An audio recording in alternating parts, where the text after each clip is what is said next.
All right, let's get it.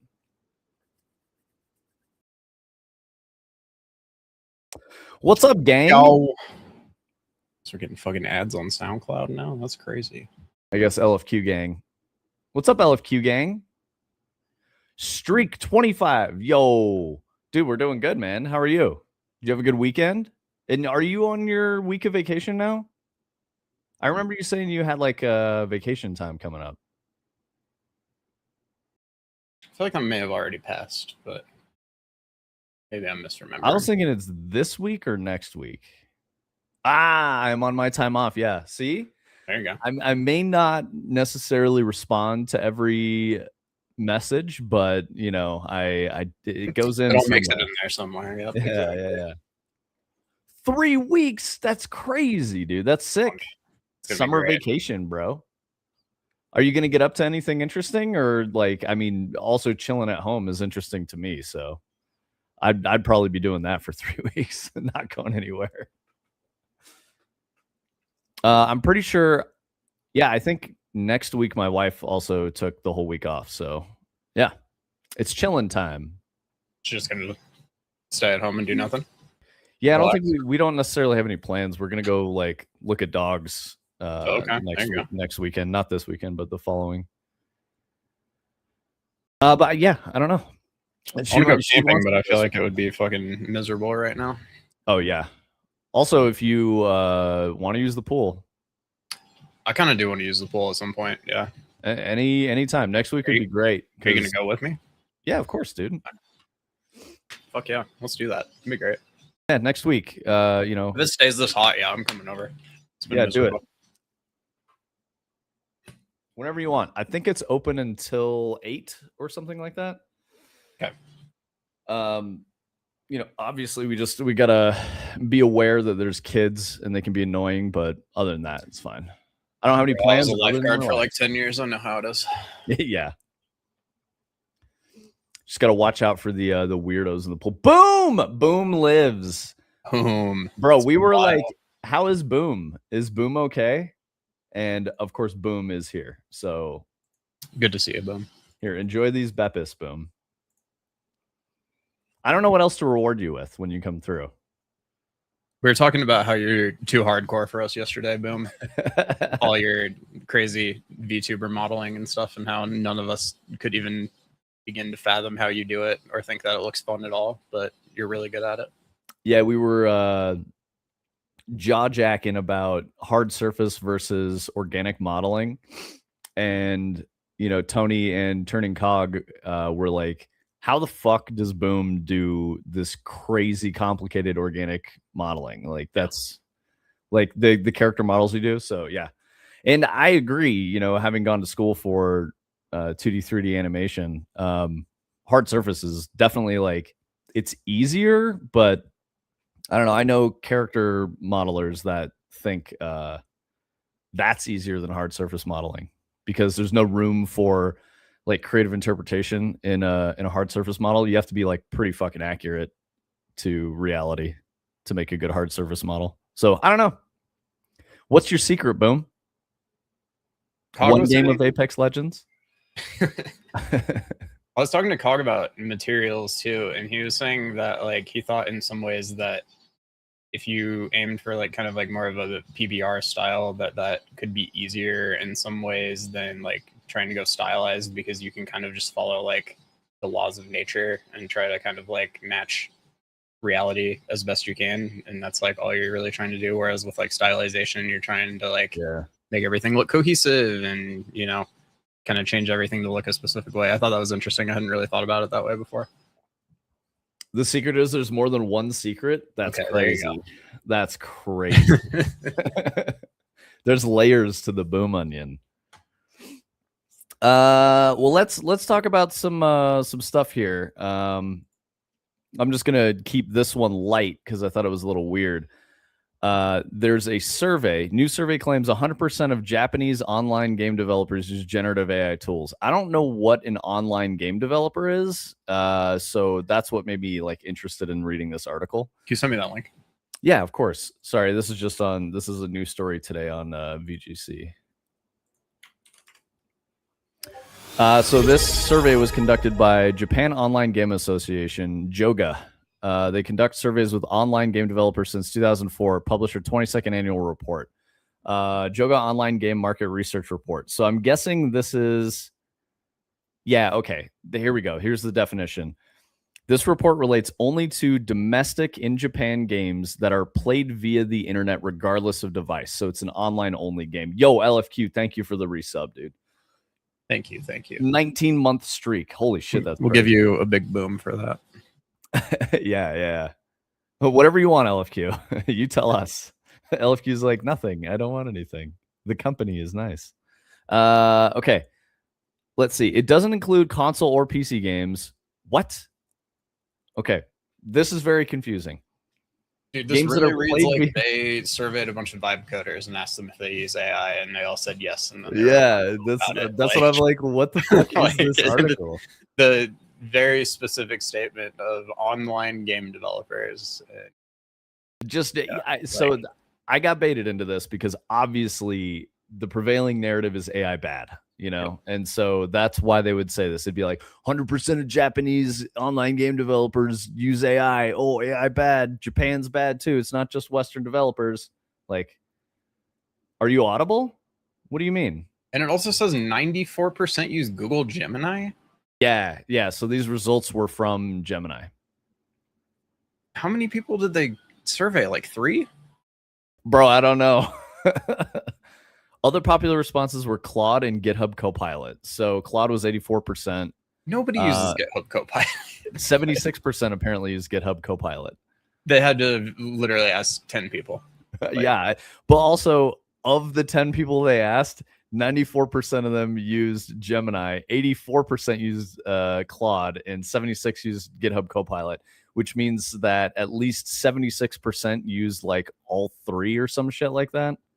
And see that then you're getting into like the amount of people in the world who would use more than one AI tool in 2026 are like the 1% of the 1% of the 1%. Yeah. Like they had to have surveyed vibe coders at like the Google office and asked them like which model they use or something. I don't know.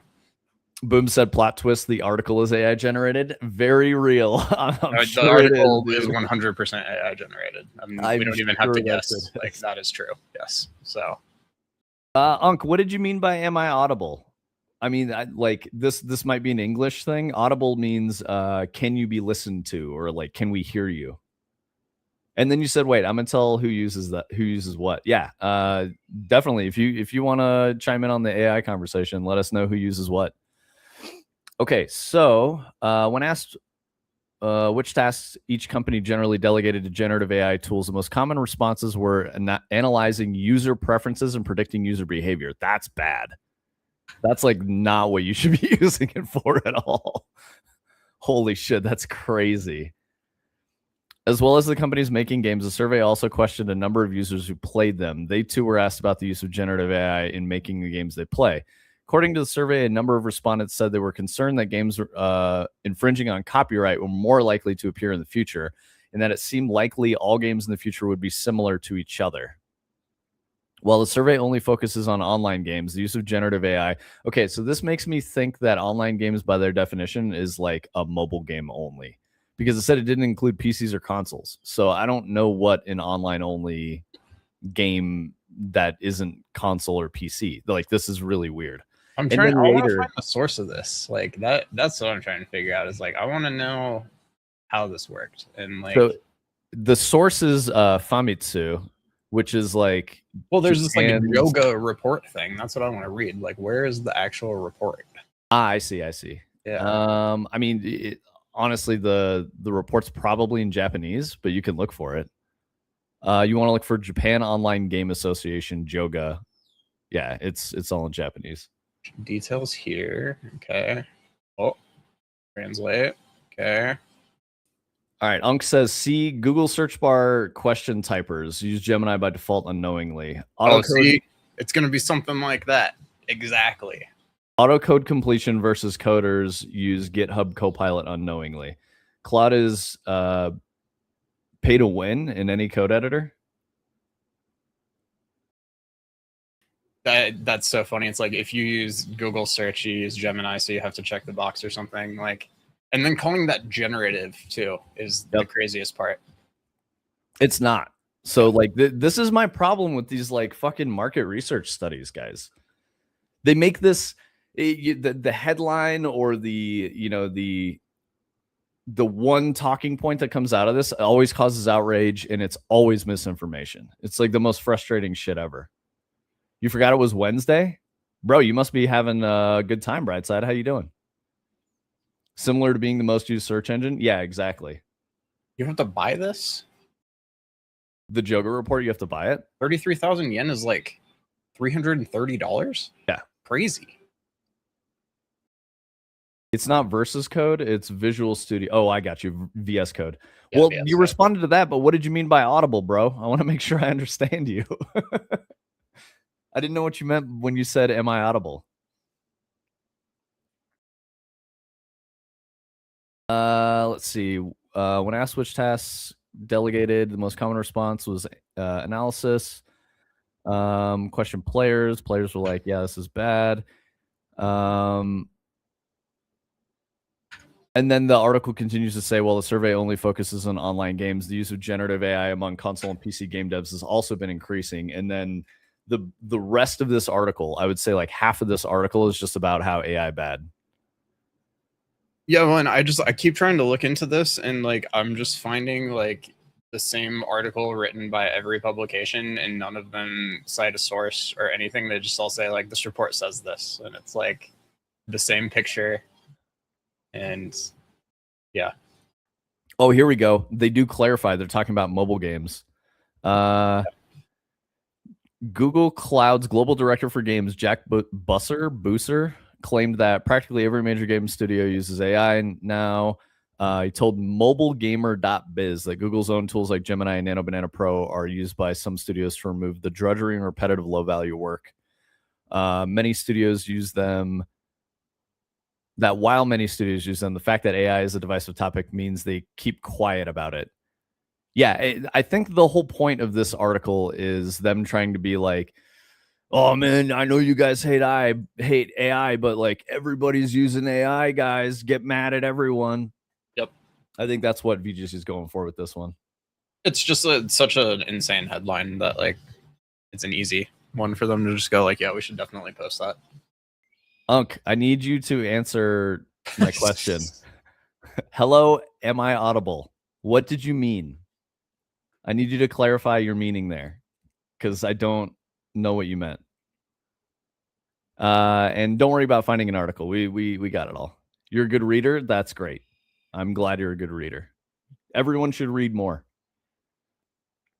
Okay, let's see. I'm gonna go tap the list of things that we put up here instead of just checking what's new today. All right. Okay, so we were talking about the Xbox, restructuring and all that. Compulsion Games, the guys that made South of Midnight and fuck else did they make? We Happy Few. Oh, yeah, we had Contrast. Okay, so South of Midnight is now independent. They've retained their ownership of their IP and all kinds of stuff like that. So now that that's sort of settled for them, they posted on their LinkedIn that I want to find this quote exactly. With Compulsion Games returning to its roots as an independent developer, we are expanding opportunities to collaborate with studios across the games and entertainment industry. We invite partners to leverage the talent and creativity of the award-winning team behind South of Midnight, a game that was honored with a BAFTA, Peabody, and 7 Canadian Game Awards, recognized on multiple Best Games of 2025 lists. That's a sentence fragment. That's weird. And that is a quote from their page. With deep experience in creating acclaimed original IP, we bring our artistry, technical expertise, and collaborative approach to every project. We're excited to support the development of memorable experiences that engage and entertain players around the world. So basically, this statement is, hey guys, we're looking for work. We're willing to work on someone else's IP instead of make our own. So like, kind of weird to post that shit on social media. And I don't know how they don't have contacts if they were plugged in with Xbox already. So I just don't get that. It's a corporate joke. In a meeting, everyone's first words are, "Hello, am I audible?" "Oh, I got you." So in US, we would say, "Hey, can you hear me?" Like, that's the very first thing. "I got you. I'm tracking now. Thank you. Thank you for clarifying." We can just end it by saying, "No, you're not an audiobook platform managed by Amazon." Yo, get him, LFQ. LFQ, non-native English speakers, still just wrecks most people in chat with English. Good shit, bro. So speaking of like very interesting things that are happening, Brightside, I don't know what your take is on this. I'm specifically asking you. I guess Boom, you could chime in on this. You guys, they're getting rid of daylight savings time in the US. They're getting rid of it. Shit is past the House. The It has to go past the Senate too, legislation. though, right? Yes, it's on the Senate now, but the executive has already said that like this is an executive initiative. So the executive is trying to push that through. Congress basically unanimously said, I shouldn't say Congress, House of Representatives unanimously said, yeah, we're doing this. And it's like the people who voted no were like very few representatives voted no. So then the Senate has to approve it, and then we're not going to have daylight savings time anymore. I read a story about how in the 70s they did this, and it was reversed after 2 years because of the sun coming up at 8:30 in the winter for some people. So, and everybody's like, it's gonna happen again. Like, I don't think it'll happen again. I think like everybody will just be like, it's fine. But like the thing that's not happening is that we're not staying on where we are right now, right? We stay on where we would go in October and then never change again? Or is it the other way around? Hang on one second. It might be that we stay where we are now. We are in daylight savings time. And they're going to make it permanent, so we stay? I don't know. I don't know the answer to that. Yeah, because everybody was saying that it'll mean that the sun comes up really late in the winter, which is why we fall back. Yeah, so we would stay where we are right now. And then everybody's like, well, they should just go the other way where we stay on the winter time, and then that prevents that problem. But then that ends up making it so that like we wake up in the dark in the summer, basically, and it gets dark like an hour earlier than it would normally, and nobody wants that either. I mean, I don't care either way. Yeah, I would just like no time change is ideal in my opinion. Yeah. I mean, at least we don't have the like single Chinese time zone, which is crazy. And if we stay on summertime too, it gets dark and like an hour later in the winter, which I feel like is good.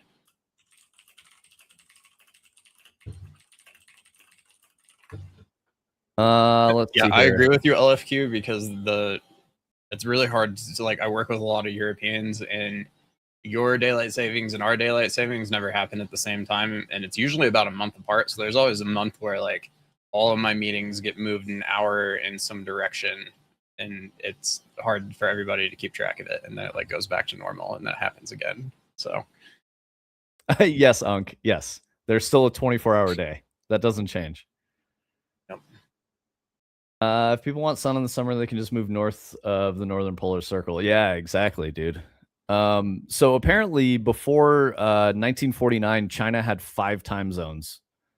And after 1949, they went to 1. Yep. There's people like it's like 3 o'clock in the morning when the sun rises or something. Yeah, it's insane. Because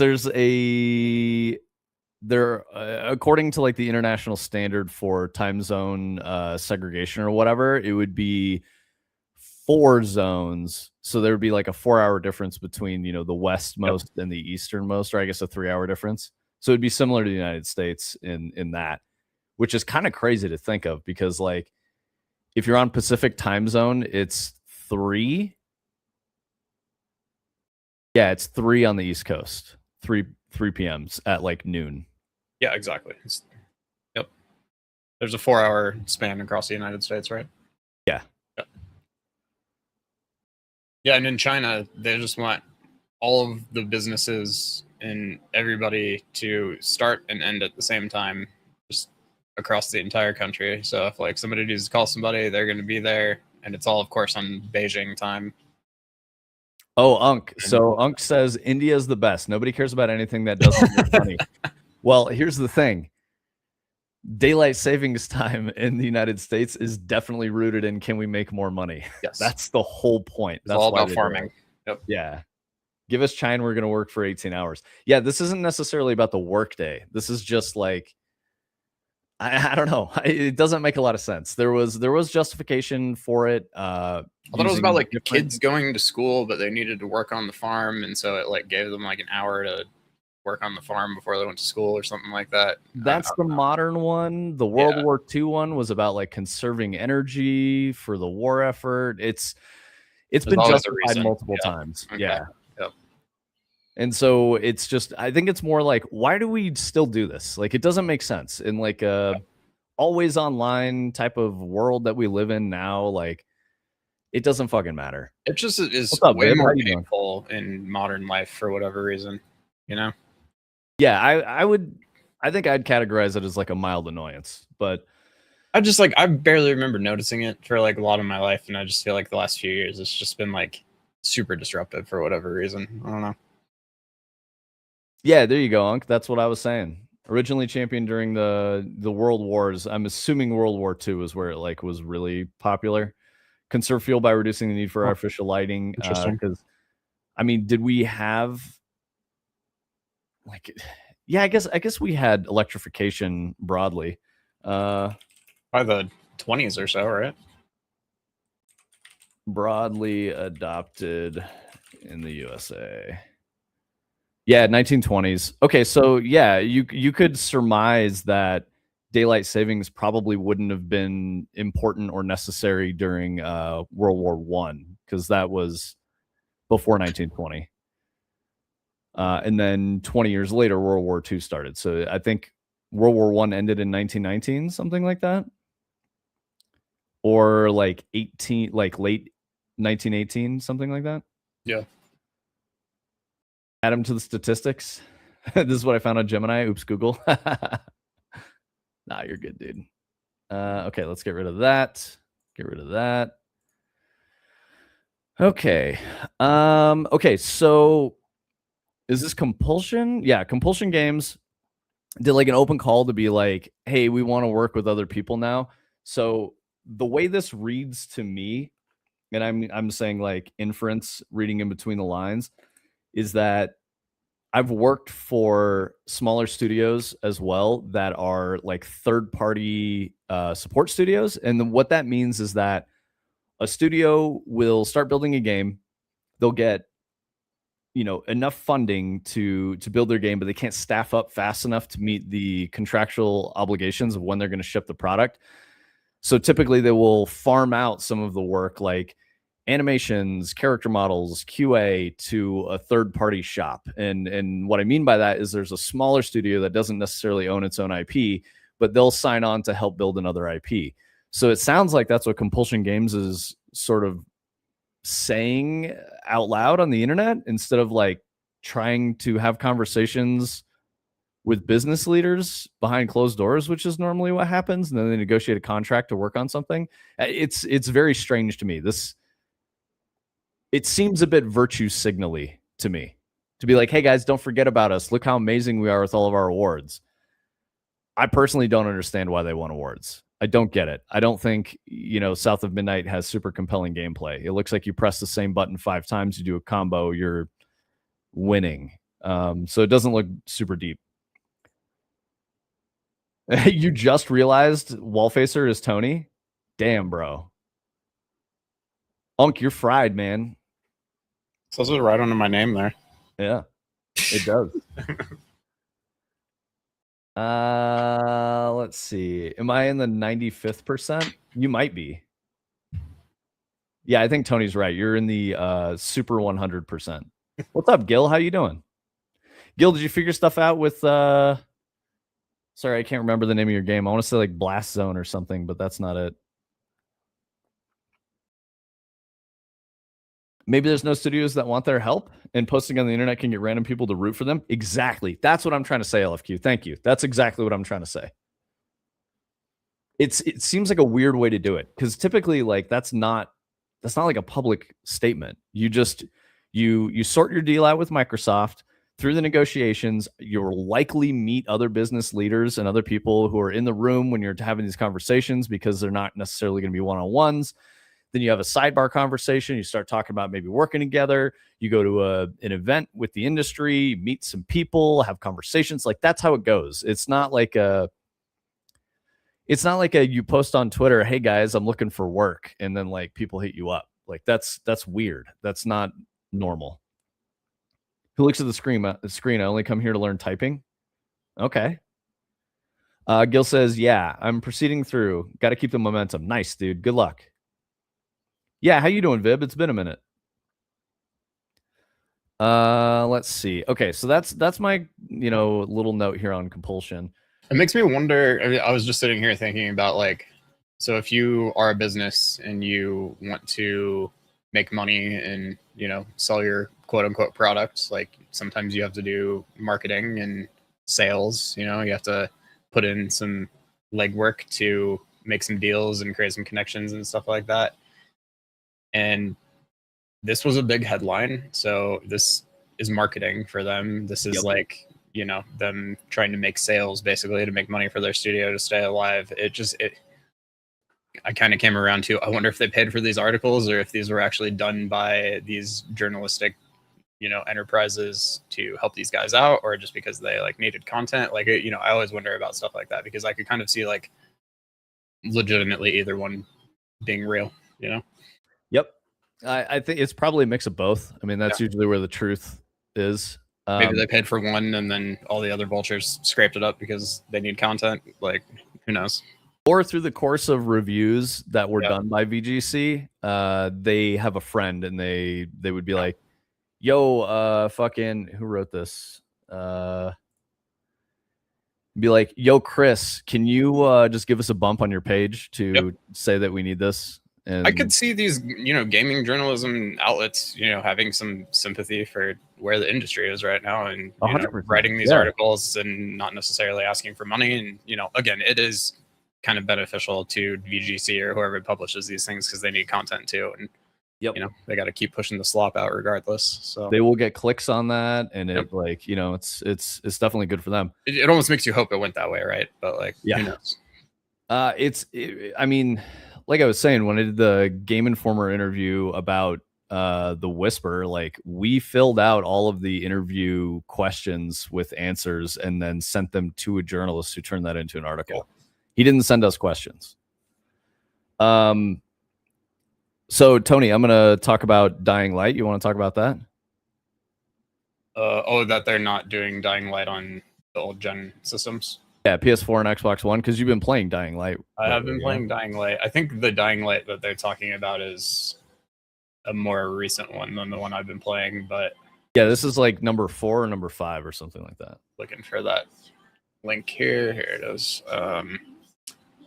Yeah, so they announced, like, 2 days ago, that they're not going to publish Dying Light the Beast, which came out over a year ago, on previous gen systems, the Xbox One and the PS4.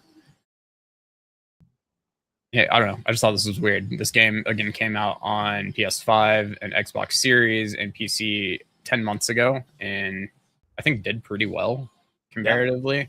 But then for 10 months, they've been saying they've been working on a previous gen version, and now they have said that they are not going to do it. And Vince and I were kind of talking about whether they ever actually started working on it, or like if they ever really had the intention to do it in the first place, because it just, like, to go 10 months if they actually were working on it and then cancel it seems like they probably would have invested a lot of resources into it. But I wouldn't think that it would take 10 months to backport a game like this unless it just, like, wasn't going well. So they really don't provide too many details about it. They just kind of make a vague statement about how they've made the difficult decision that it's no longer going to be released on PS4 and Xbox One. It was built from the ground up to take full advantage of current gen hardware. It's open world, advanced visuals, fluid combat, and traversal all depend on processing power and memory that previous generation consoles simply cannot provide. As development progressed, it became clear that bringing the game to those platforms would require compromises that would prevent us from delivering the experience we set out to create. It was not a matter of choosing to leave those platforms behind. Rather, it reflected the technical realities of development and our commitment to delivering the best possible experience.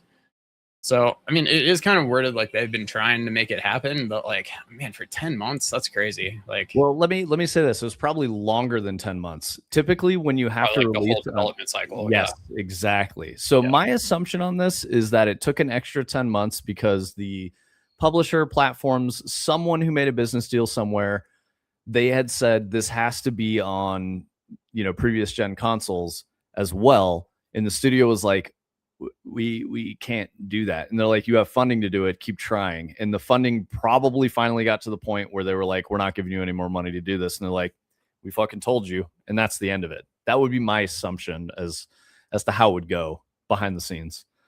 Yeah. Vib says, doing well, man. Thanks for asking. Been working away when I can. Construction's almost over at home. Been online a bit less. What about you guys? Dude, we're great, man. We're still doing the thing, like that's every day is progress. It's good. Yeah. So But yeah, I like you think said, I've been playing this Dying Light 2. Me and Cog been playing it lately, and I don't know.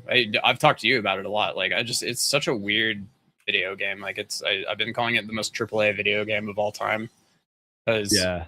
there's just like it is a very nice looking game. I think my frame rate's chugging a little bit because I got Unreal loading in the background here and stuff. But it's a really nice looking game, and it's fun when you're playing it. Like the parkour feels really good and all of that. But Cog and I've probably been playing it for like 15 hours now, and I was doing the math, and I bet you like 9 hours of that was watching cutscenes because we haven't skipped any of the cutscenes. He wanted to see the story, but it's just there will be times where legitimately you watch like a 2-minute cutscene, and then you walk like from where this character is to like that doorway over there, and then you watch another cutscene, and it's just like it's crazy. And the characters look amazing. The graphics are really good. They get really close up. You can see the pores on their skin. They're mocapped and voice acted. Like it just feels like this game had to cost like $1 billion to make, and it's really good. And there's so much, and it's open world, and the sky and the environment looks amazing. But it's just like tedious and kind of boring because of how much of the story is like forced upon you, and like you don't really get to play the game all that much, which is unfortunate. And Yeah, Vib, I don't know, it's crazy. Vib, I think what Tony means by the most AAA game out there is like he's saying that in a derisive way. Like this is not It's definitely not really a positive thing. Like I guess it Yeah. has the positives of a AAA game, but it also has like literally every negative thing that you could think about a AAA game over the last like 10-15 years having. Yeah, It's just modern like AAA. a fucking slot fest of like Ubisoft map markers, and you just like literally run from like one waypoint to the next to just like watch a cutscene and like listen to people talk. And then like you do a lot of it is like melee combat, which I don't think honestly works that well in first person a lot of the time either. The parkour like plays like Dying Light. It's incredible. It's like this big open world you can like parkour around in, and that part is really fun. Just about any other part of it is not very fun. I don't know. It's been an interesting experience, and I feel like there's so much effort that has gone into it. It is genuinely such like a really well put together product, and like it looks really good, and some of the tech that they have going on is amazing, but it's just like it's tedious and it's really big, and I bet you a lot of people probably tapped out before they saw the whole thing. And like you can see swimming towards the yellow diamond, like that's the gameplay. You just like go towards the yellow diamond. There's your yellow diamond again. You're always going towards the yellow diamond. Yeah, so I think this is a good segue for me to talk about Star Fox, because so I got Star Fox this weekend on Switch 2, and it does not play like a modern game at all. It plays like a game from the 90s. What I mean is that if you're not using your brain, it can be difficult. And the game's it's not free. The game is not just handing you a win. And I think that's the point that Tony's trying to make is like the game is handing you a win in Dying Light. And then when you get this win and you're like, okay, I want to do something a little more challenging, you have to then watch like an hour and a half of cutscenes. And then when you're done with, like when you do the first one, it's 10 minutes, you move 5 feet and trigger another cutscene that is another 20 minutes long. And then you're just like, dude, what the fuck is this? Like, am I watching a movie? Am I playing a game? It has sort of an identity crisis there. The point that I'm trying to make about Star Fox is that like Star Fox doesn't really hold your hand. There's very careful timing. Gil, this is a good one for you to play if you got a Switch 2 for your shmup, because there's very careful timing, especially. So I'm not playing it on easy. I will clarify that. Easy apparently like just auto shoots for you and shit, which I there's no reason to do that. I'm playing a video game. I want to like play the game. So I'm playing on normal because I don't have expert unlocked yet. But I have to carefully consider when I use a bomb, when I break, when I boost, when I am spamming the attack button, when I charge the attack button. All of that stuff matters. Like when I'm doing a barrel roll, when I choose to do a loop, all of that stuff matters. And it makes my efficiency through the level better or worse based on all the choices I make as a player. In a game like Dying Light, it doesn't really matter what you're doing. It's like pass fail, if that makes sense. There's nuance in the difficulty for Star Fox. You can barely scrape it through and win a level, or you can do it perfectly and not ever get hit. And like that is very cool. That's really interesting to me. Modern games aren't made that way. Modern games are meant for the worst possible player to get through and have a good experience. And then the best possible player is usually overlooked because they don't really care about the gamer as much. They're trying to get the broad audience, if that makes more sense for what I'm talking about with like modern audience, broad audience, all that stuff. Star Fox was not made for a broad audience. Star Fox was made for people who want to play as a, anthropomorphic fox flying around in a spaceship shooting random things in the sky, right? Like that's what it's for. You want to play a spaceship game and fly around and shoot lasers. That's what it's about. So I just thought that was super interesting to me. Brightside says, I probably put 30, 60 minutes into the game. I really didn't think it was that great. I don't know how y'all did 15 hours. I mean, I'm sure that the co-op is a part of it. I mean, I'm not playing Dying Light, but I think that, Tony and Cog have been like having some, bro hangout time playing the game. So that's probably... I think I had honestly the same reaction, which is like I played it for like 30, 60 minutes by myself and was like, yeah, I'm not really feeling this. This is kind of boring. But like, yeah, I don't know. Cog got it. We decided to play it in co-op. Like at that point, we're invested. We got to do it. And I don't know. I know like you get to a point in Dying Light 2 where like you get a paraglider and you're like in this like downtown area and everybody says like the game really opens up and becomes fun at that point. And so we were like, okay, well, let's just like rush the story and try to get there. It took 15 hours. We watched all the cutscenes, but we didn't really do anything else. We just like went from map marker to map marker basically. So I don't know. So Brightside was saying this is a new Star Fox. It's not. It's a remaster of Star Fox 64. So, but it's really well done. I'm happy with it. I've been enjoying it, but admittedly, I think I was gassing up Yoshi Mysterious Book, saying I really wanted to play it last week. I also got that this weekend, and that has been a lot more compelling to me than Star Fox because it is the good way to do a broad audience game. So Yoshi is pretty low stakes. It's not asking you to do a whole hell of a lot to complete a level. It's very much like Super Mario World in that you can get to the end of the level and complete it, but you've missed 90% of the fun of the level and exploring and trying new platforming puzzles and working with like the different weird little physics doodads that they have in the game that do something interesting and playing with like a specific game mechanic. And Yoshi leans way into that. So you see how there's 5 flowers at the top of the screen there. You can get the one flower really easily, and that's like you beating the level and just like going from one end to the other, doing some platforming and then completing the goal. You're good to go. And then you can leave the level, or you can continue to explore the level.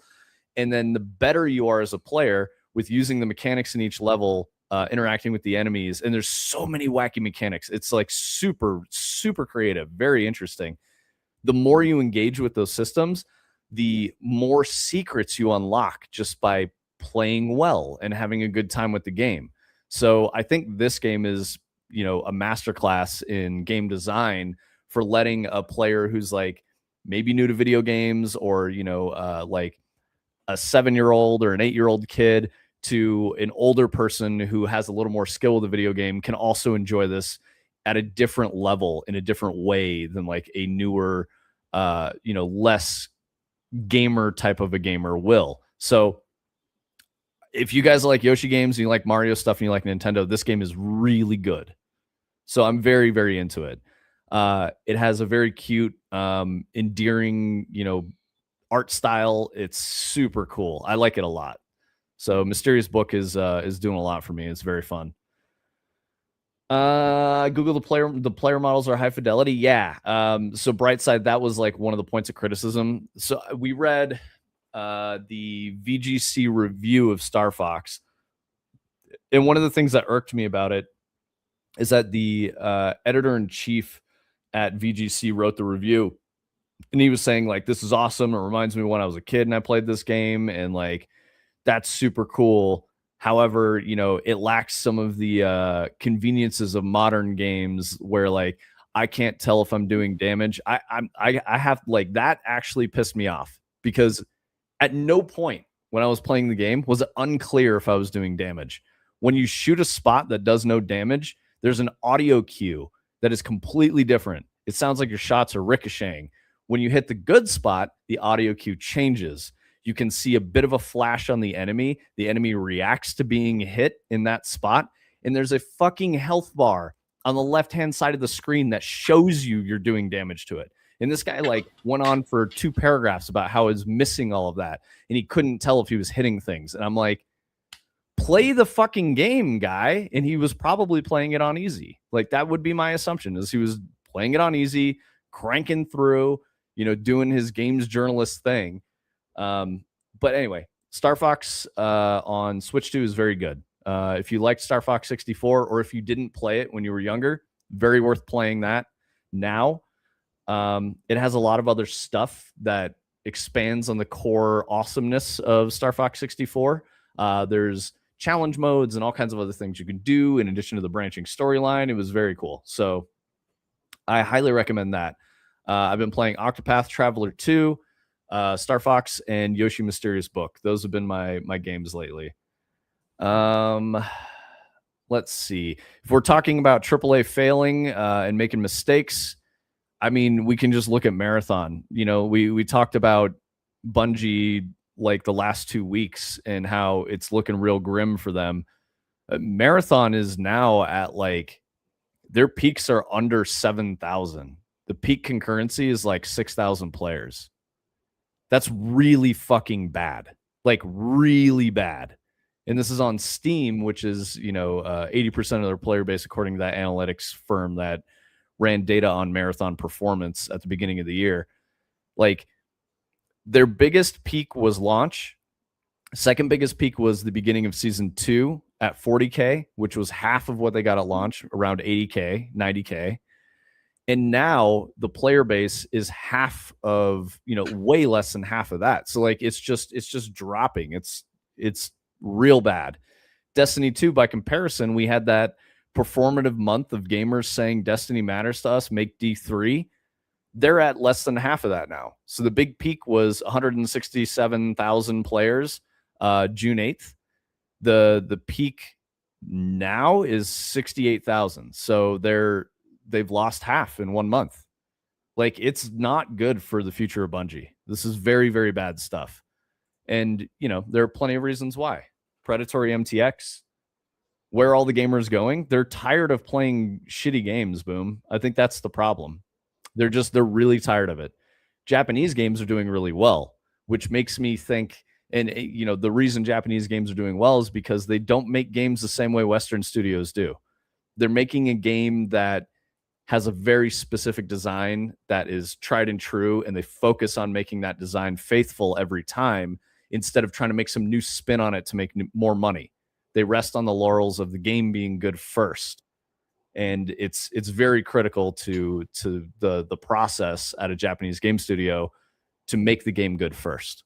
So according to this, the gamers are going to Pal World and Binding of Isaac and Rust and Apex, PUBG. I don't know. Like I never say like Counter-Strike or Dota or PUBG because these are like always here, but well, Pal World's an anomaly right now because Pal World is up there. Like that one, that's where all the gamers went right now. So yeah, they released 1.0 and hit record numbers on Steam. I've got a link to that article, Tony, if you wanted to pull that up. You don't have to. It's just whenever you're ready. Pal World sees huge surge in concurrent players after release of 1.0. The game hit a peak of more than 855,000 this last weekend. Just happened. Highest since early access launch the first time they went live. So looks like everyone's very excited to be playing Pal World, especially with the full 1.0 release. So it's popping off. People are loving it. But it looks like the original peak for early access was like 2 million players. And then they hit about 1 million with this 1.0 release, which is, yeah, they lost half, but that's 1 million people concurrently, which is, this is the thing you guys got to understand about concurrency when we're looking at this. You might often see a lot of, content creators looking at Steam numbers and not addressing concurrency as for what it actually means. Concurrent means online right now playing. So online right now playing with 1 million players is insane, because that's not how many units sold. That's not how many people own the game. That's who are playing right now at peak hours. That's a huge number. So concurrency can be a measure of health for a game, not just player adoption. Most games, when a player buys them, or a person buys a game, they've bought the game, they might play at random hours or whatever. So this is just showing, when we're looking at these Steam charts, during the peak amount of time, which is typically like after work, on a weekend or something like that, right? That's when you're going to see the highest density of players all playing a game at the same time. Matters a lot more for a multiplayer online competitive shooter, because that's where you get the player base. That's when all these people are engaging. If those numbers get lower, you're playing the same people over and over again. You're going to have less healthy matches. It won't be as fun. So it matters a lot more for a game like Marathon than it does for a game like Pal World. But Pal World is still absolutely bodying, Marathon, which had an insane budget comparatively to build the game. So safe to say, Pocket Pair found overnight success when they launched Pal World, and they're doing fine. And they've moved into publishing, which means they have so much money they can fund other people's games as an investment and make a return without making their own game. Like, it's a crazy amount of success for them. Don't they lose lots of money from server costs if so many people are playing? Not necessarily. I put a thing in there about how they probably use, like, they're called edge servers, and it basically like spins up when you need it, and then when it's done, it spins back down, and you only get charged for while it's alive. And we also don't know what their networking model is. When you're playing a game, so let me put it this way. Destiny used a hybrid peer-to-peer model, which means that there is a database, there is a server, but the server controls your character data. So you kind of query that once every so often at certain points. But when you're playing a multiplayer game of Destiny, you are being hosted in that session on another player's machine.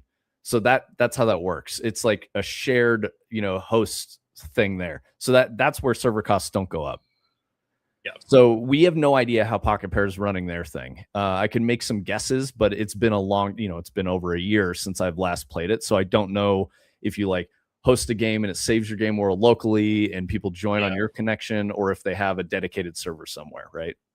And for like something like the database that he's talking about, like that is a cost that is going to exist whether people are playing the game or not, because there are parts of the infrastructure like that have to exist all the time and be awake and be ready for things to query them. But Destiny especially is designed where like it reaches out to those things for authentication and to get your account information, and then it pulls it back to your client and doesn't necessarily have to like keep an open connection to that thing. It just checks in with it, every time it has to update its data, basically. And but yeah, you can have something like World of Warcraft where like you're on a server in a data center somewhere, and all of your interactions are happening from your client to that thing, and the server has full authority at all times. And a lot of competitive FPS works that way as well.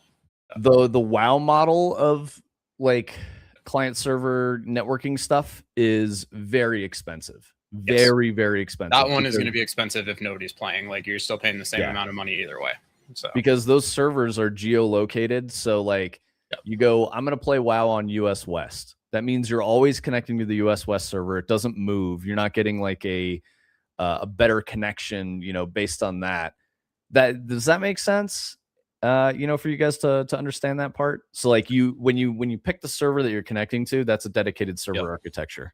If you are spinning up your own instance or your own world save file, that's probably a P2P connection thing, which means that the server costs are not on the developer.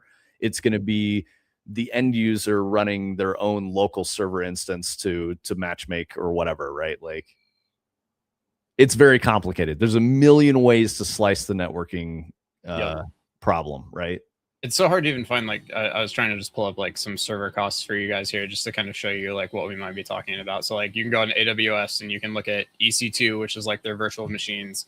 This is definitely going to be closer to like World of Warcraft is running on dedicated hardware, so it's like more intense than even this. But like you could probably get away with running something like World of Warcraft on something like this now. And you know, I don't know what level of like resources that they need for something like that, but these are per hour on the highest end on this list here. You're paying 15 cents per hour for this server that they're talking about here. And so if you do 24 hours in a day times 30 days in a month, you get 720 hours times 0.15. You know, that's going to cost you $108 a month to run that server. And, you know, who knows how helpful that's going to be. And then, you know, you're probably scaling that up like 1,000 times or something. And you probably have a system that spins a new one up when you hit a certain load and spins them down so that your costs can go up and down. But like, this is the kind of thing that's basically happening behind the scenes a lot of the time. Yeah, I'll say this. When I was working on Destiny, I had conversations about why we didn't use dedicated servers to host stuff. And the whole reason was cost. And my understanding was at the current price point, operations costs were very, very high using the hybrid peer-to-peer model. But a full dedicated server system was going to be more than 10x operations costs annually. And everything I just showed you is just the server. There would be networking, there would be ingress and egress of the data coming in and out. There would be storage, there would be database. All of these things would cost probably approximately the same or more, you know, and it's just going up exponentially. And like Vince said, it's so expensive that everybody's worried about Destiny 2 getting turned off. It probably would have gotten turned off by now if they had that dedicated model, because they probably wouldn't be able to afford it anymore. So 100%. The hybrid thing is probably the only thing that's keeping it alive. 100%. Because all they got to do is keep like a database server up. It probably costs them like under $1,000 a month or something. And then, no, it's very expensive because of the usage. But I mean, they probably scaled it down, like, mirrored across the globe too. But yeah, it's not, unfortunately. Is it not? Oh, okay. No, sucks for people in Asia. But yeah, that's why, like, if you were playing Destiny from Australia, you're connecting to North America to get your character information, and that's why like the loading screens could be really long for someone who is farther away. But then you have the entire other problem. Yeah. Vib says MMO game dev for open world stuff sounds so scary and utter latency nightmare. It's much bigger than that as a problem. That's why, like, when you see someone streaming in this category, software game dev building an MMO, and it's like a 2-person team, it's absolutely not real. They have no understanding of what it costs to build and run an MMO. So, like, you can't do it with 2 people. You just cannot do it. It's not nobody's made an MMO in like a decade. Yeah, and the reason why, it's not that AAA hasn't tried. They have. There is a graveyard of MMO, you know, projects that never shipped. There are MMOs that did ship and died within 3 months, never getting the cost back because their whole business model is based on recurring subscription fees. And if the player base dies too fast, they've lost their asses. And there's a graveyard of studios as well that launched an MMO, didn't make enough financial success, and they had to close the whole studio. Like, New World had to get turned off because that one was inevitably like the same model that World of Warcraft uses, and it, you know, it's been around a 10th of the time, and it's already been turned off because it was probably just bleeding money for them. And for what it's worth, we will never ever know. I mean, maybe after Blizzard is like dead and gone and WoW is not playable anymore and it's been like 10 years, then we'll find out what the numbers really were. But that's very closely guarded information because Blizzard does not want another studio to take a slice of their MMO cash cow.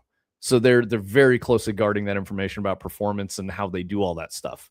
There's no reason for them to share that information. So we'll just never know. You ever see the WoW servers that they sold that have like the dev signatures on them and shit. Mm-hmm. So cool. Dude, the Halo servers, I want to say some people at Bungie got rights to keep like some of the Halo data center stuff, and That's they so like sick. signed it and they kept it in like the Bungie museum to be like, look at what we did with this. Yo, what's up, Adder? So if you guys played WoW and you picked like the server I played on was called Blood Scalp, like Blood Scalp was a box like this that had a label on it that said Blood Scalp, and everybody who connected to that server was on that box, and that's Okay, how they did wait a minute, Tony. What faction did you play on Bloodscalp? Alliance. I might have played Horde on Bloodscalp, but I played on like 99% of my WoW time was on Blood Scalp. So. Dude, that's crazy. I was on Bloodscalp too. Yep. But yeah, I played on like 6 different servers. I think Bloodscalp was the last one I played on. Let's see. LFQ said peer-to-peer can have downsides of players of bad internet, which can result in bad experiences, but it's just a cost the developers must look into and decide if they want to deal with it. Yeah, exactly. So what LFQ is talking about is like if you're a North American player and you are playing Destiny and you connect to a match with someone from like Australia, it's going to be a bad match for everyone because there's one of the clients that's connecting remotely. And so there's going to be huge amounts of latency load balanced across everyone's connection to the server. It just works that way. So yes, there are very big downsides, but the other thing to remember in the case of Destiny is not a competitive game. So you don't really need to do that. Like as much as Destiny players want to be like, oh, I'm the best player in the world at Destiny PvP. Who the fuck cares? It's not a competitive game. You know, you're not competing in an esport. It's not like Counter-Strike or Valorant or League of Legends, you know, any of the other or Apex Legends. It's not a serious fucking game that has a competitive, you know, professional scene. So I always thought that was super weird. If you guys remember Mikowski, who's come through a few times, he used to run an esports club that did stuff in Destiny and Halo.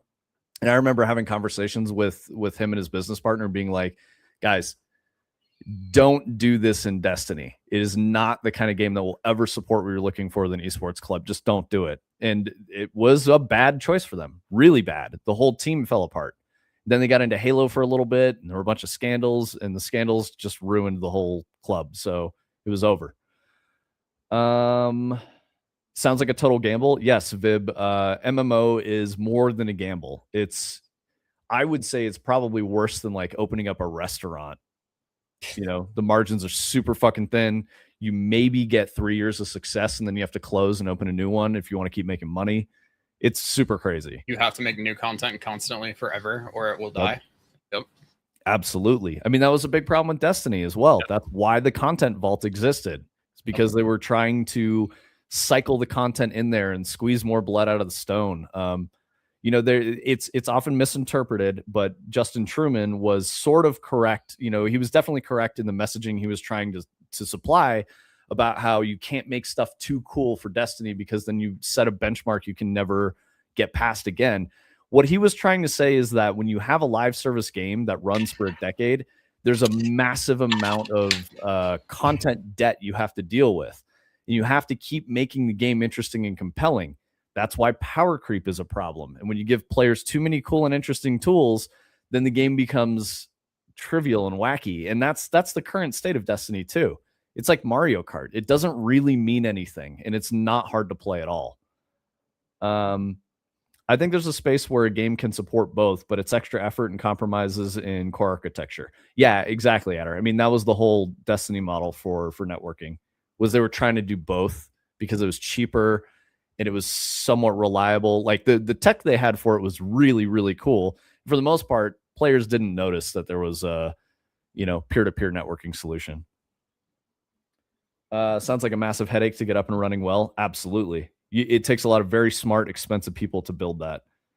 I will say, like, Steam will provide you with a lot of the back end that we're talking about here. I think a lot of people don't realize this, like, especially if you're trying to do like a P2P setup or something. Like, Steam has an SDK that handles like connecting two Steam accounts together, handshaking them, and allowing them to do a P2P game without you having to really do anything. Historically, you would still need a server on your end that was called a handshake server that would create that connection for them and then allow them to play P2P. So you still needed like to host architecture. Steam eliminates that, which is really nice, but you do and some people don't like this, you kind of have a dependency on Steam at that point. And like, if Steam ever stopped existing, this is kind of the stop killing games argument. If Steam ever stopped existing, the multiplayer in your game wouldn't work anymore. And it's hard to make an argument against that though, because it's like, okay, well then all of the indie developers will have to like host their own handshake servers, and they're not going to do that, so they just wouldn't put multiplayer in their game in the first place. Like, we're kind of back to that argument, but it's one of those things worth understanding. And some developers you'll see will allow their game to work with like the Steam handshake system, but then also kind of build it like maybe a little more generically so that they can plug in other systems and make it crossplay, or like, so if one of those systems stops working, the game will continue working, or they can add new ones over time. It's all part of the equation. So Vib says, in the last decade or so, this whole thing about launch date hype marketing and people crowding the servers around the point, like when a game launches, it's a completely different nightmare. So I'll say this. Studios are really good at planning for that. They've been doing this for better part of a decade.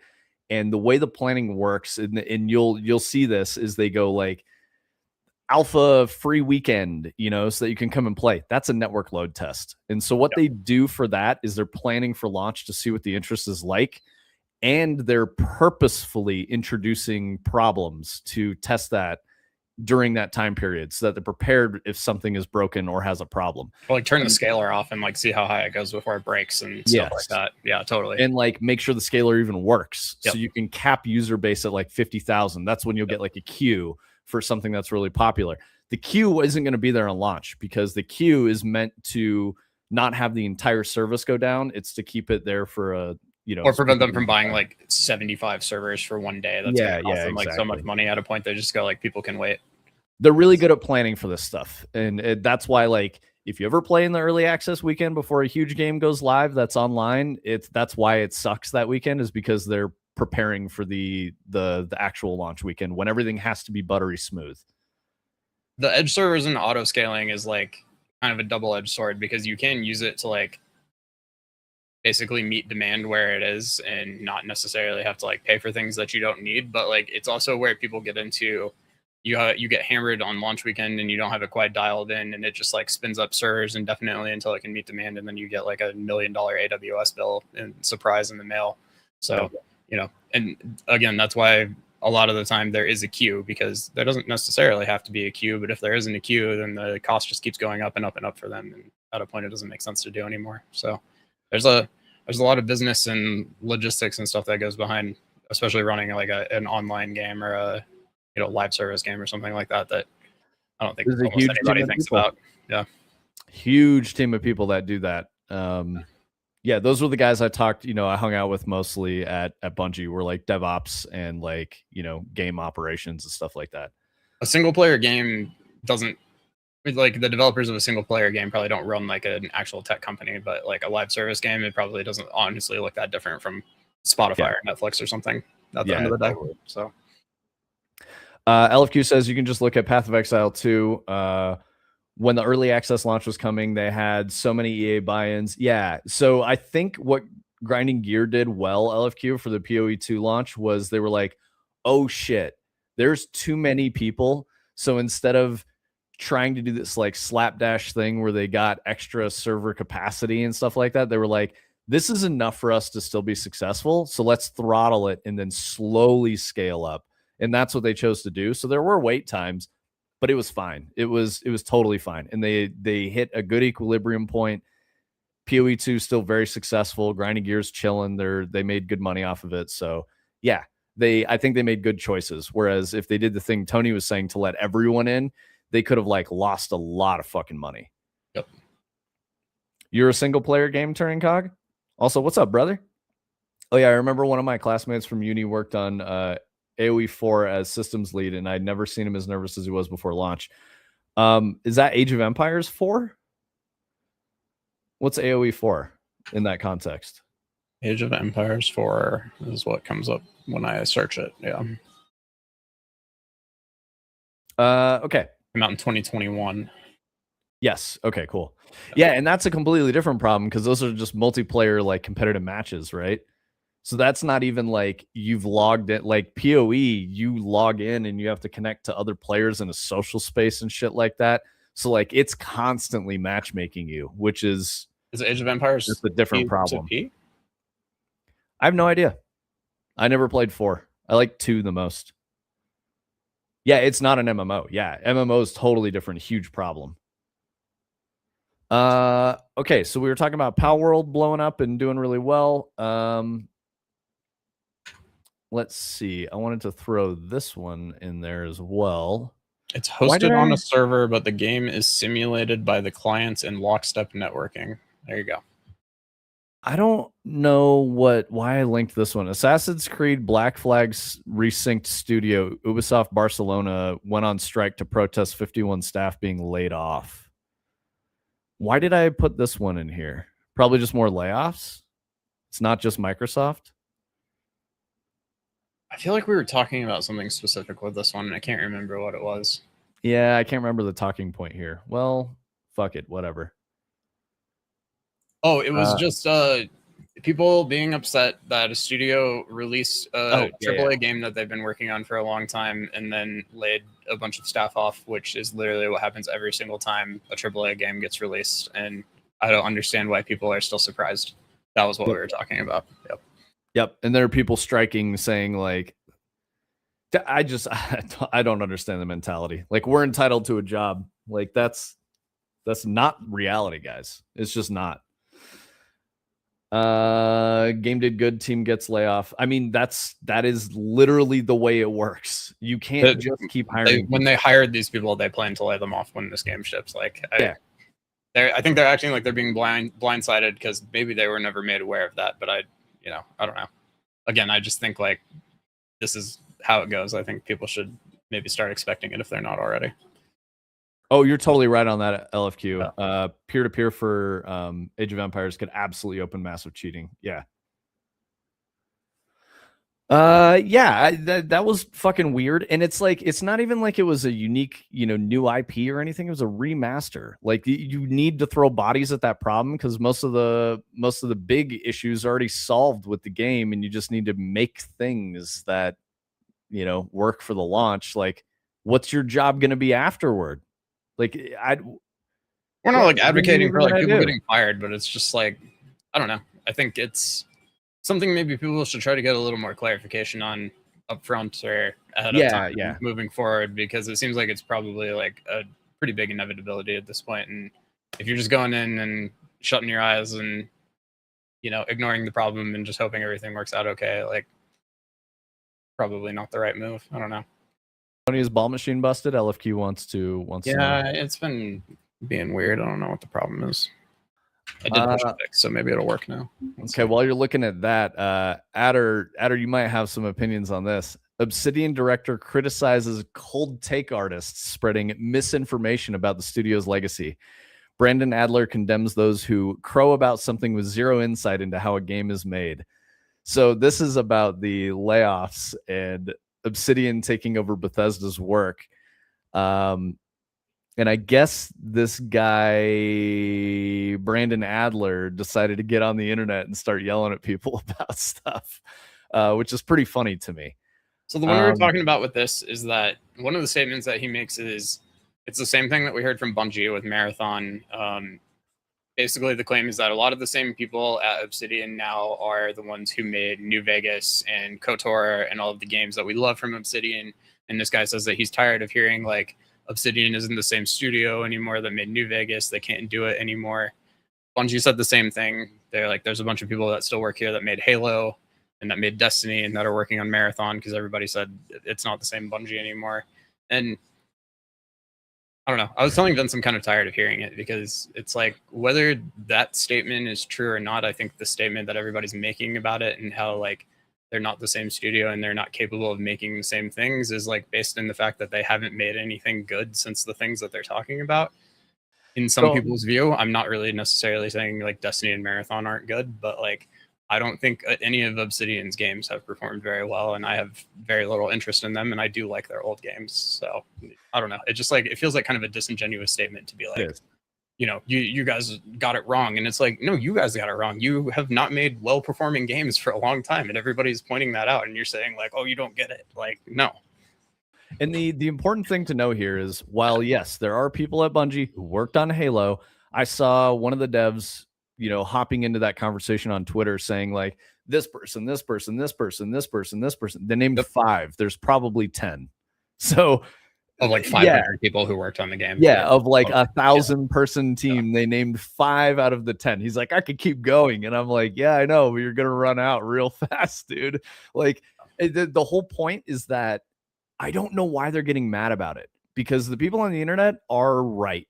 It's not the same studio. The other thing is, the people that are being named as the ones who worked on like the original game and all that, they've moved into leadership positions where they're no longer making the game. They're managing the IP. They're managing teams.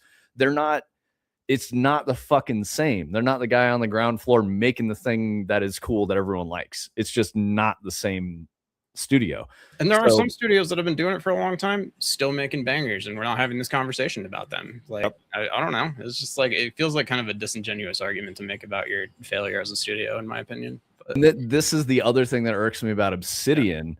This guy goes, it's an extremely difficult week. Not only so he's like appealing to emotion here, which is not a good logical argument, but I've had to say goodbye to some of my best friends. Feel bad for me. Blah blah blah.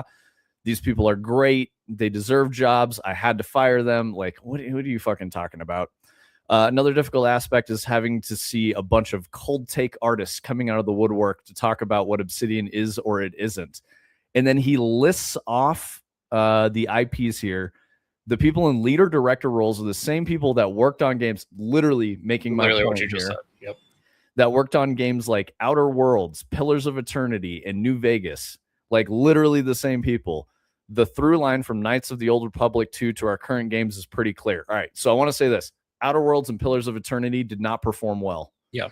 So I don't know what you're trying to say here, bro. Those are not your good games. Your good games are Knights of the Old Republic. They are New Vegas. Fallout New Vegas, Neverwinter Nights 2, Stick of Truth. None of those are original IPs. Outer Worlds made it. Then everybody go, can't they just make another New Vegas, please? Like, we don't want this. Like, yep. They're just not original IPs either. They're acumen, or they're like, the whatever. The thing that they did really well is all licensed IP work. So like, I don't know what point he's trying to fucking make here. It's crazy. He should have just kept quiet and not participated in the conversation. Okay, Adder is saying, in Obsidian's defense, Pillars of Eternity did well enough to keep the company open long enough to tell Microsoft. Exactly.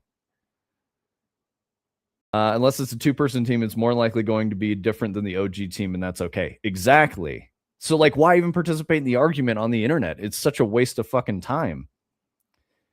The best way to stop the argument on the internet is to make a good game that sells well.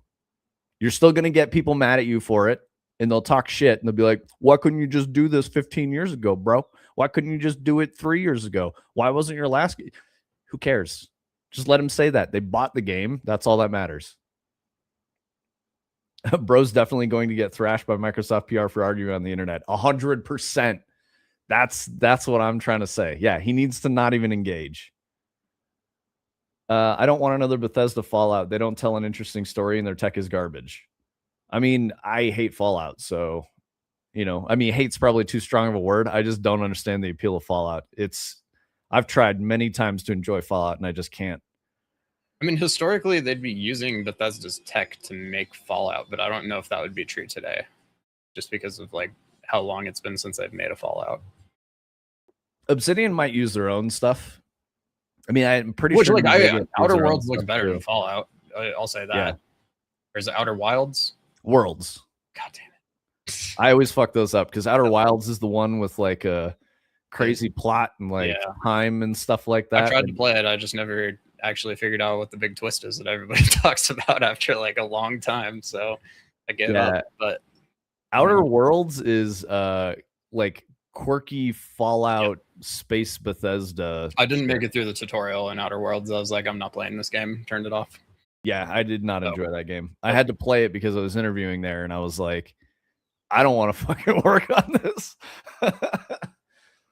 Okay.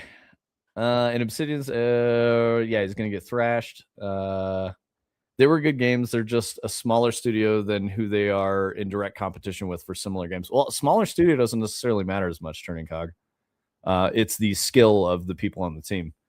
I said this in another chat, but it's very ironic that Bethesda said hell no to Obsidian working on another Fallout, then Microsoft gave it to them after buying Bethesda. Yeah, exactly. Exactly. Off topic, but what do you guys think of how Subnautica is performing? I don't get it. Subnautica is not a game that I enjoy. Is it still doing well? Yeah, I have no idea how it's doing. I know it did really well at launch. People were loving it, but I know you can kill the fish now. People were excited about that. Oh, they relented and let you kill the fish? Yeah. That's probably smart. That was a weird design choice. I'd say we're only trending downward, but still getting, I don't know, 5,000 people. I mean, they're doing marathon numbers, but it's a single player game, so it doesn't really matter. Yeah. I mean, I guess maybe you can do co-op in Subnautica 2. I know you couldn't in Subnautica 1. I think you can, yeah. But it doesn't matter. The peak is the most important thing there because that indicates that they at least sold 365,000 units. Like exactly. Just on Steam. Yeah, totally. That's really good. It's that's not a game as a service. Yeah, they did great. I feel that's a slow enough curve to be a good story. Yeah, exactly, LFQ. Like, you're going to see people just stop playing it as they beat the game. And I think it's early access, too. So, like, they will inevitably get a huge spike when they leave early access if they do a good job. And they'll, probably double, triple this number. And they'll be in good shape. Adder said Obsidian was pretty big during some of their recent projects. Summer Warfare era Obsidian was like 550 devs. They have like 3 floors in a high rise and some of the most expensive real estate in Southern California next door to Blizzard. That's the dumbest move ever. I do not understand why these guys insist on wasting money just throwing it into a furnace like that. The 2010s just made tech companies think they literally had unlimited money. It's the craziest shit. I mean, they were coming off of like KOTOR money and, New Vegas money and stuff. They're probably in very good shape for a while, but like, I don't know. It is really inspiring and fun to be going into an office that has like a life-size sculpture of a cool character and like, a gallery of sweet art and like all these cool things that they did for marketing and whatnot. Like, that's fun. I like that. I don't know how much actual value that brings to the business, though. Like, it's inspiring as a team member. It was really cool to walk into the Bungie office. I felt special. But I also bet your Bungie office costs $2 million C-suite salaries, probably millions of dollars a year or something like that. Yeah. Yeah, it's crazy expensive. Like, you could like translate that into like lower level workers in a remote team, and it's like probably legitimately like 100 employees or something that you could have if you didn't have the building. Yep. Yeah. So it's an insane business proposition in 2026 as a game studio. And you're locked into a lease for a period of time, so you're obligated to make those payments, and like it just changes your entire direction of your business. Like the day it happens, it's especially a hard decision to make. Anecdotal data point from Adder: Avalanche was spending just shy of $14 million a year on their one floor in Manhattan. Jesus Christ! Yeah, why? Fucking why? And of course, Adder says it's entirely a clout thing. Yep. Yeah, when I got my first coding job, we were in a, I don't know, call it like a 400 square foot room in a co-working building downtown. And I remember them telling me it was $11,000 a month. I was like, this is the size of my bedroom, guys. Like, what are we doing? LFQ said I could 100% see some suits take something like that into account when talking about investments, no matter how stupid that is. Yes, you're right. That's totally what they do. Because there are people who are like, oh, this has value because the office space is like really cool. And like, yeah, this is going to, energize your workforce to work harder and be more passionate about what they're working on. Yeah, of course. No one wants to work in like an insurance office that's just gray cubes and, want to die every day. When you get to look at cool stuff and like the environment's really fun, it's a lot more inspiring and creative. Like it builds that like sense of creativity in the workforce. But you also just don't need to do that. You don't need to get that big and make it, a farm of content. Like you don't need to do that. You can run a business a different way. Adder spoils us with math and T. I don't spoil you with math and T. Okay, we can get rid of the math part because I'm not good at math, but I think I give you a lot of T, Turning Cog. I handle the math side of things here. Yeah, Tony does the math. I just do the T. Which that's what I was drinking. I was drinking some tea. Oh, here you go. Here's my pentathlon mug from what fucking year was this? 2019. This is my pentathlon mug. I like the city, and a rep cold Nice called mug. me because I was listed as a director and revealed numbers. So they called you and they were just like, "Yo, you owe us $14 million." That's crazy. Dude, that's so classic at her. That's so fucking It's probably classic. a very fun call to receive if you were mad at them. So I was just remembering the first thing I drank out of this cup when we got him at Pentathlon was Rumplemints with anime figurines. We poured shots of Rumplemints into our shit, and we're just also like, Rumplemint. Rumplemints is like schnapps with gold flakes in it. It's mint flavored like vodka stuff. It's very strong. Oh, okay. Yeah, the 14 million bill is pretty crazy.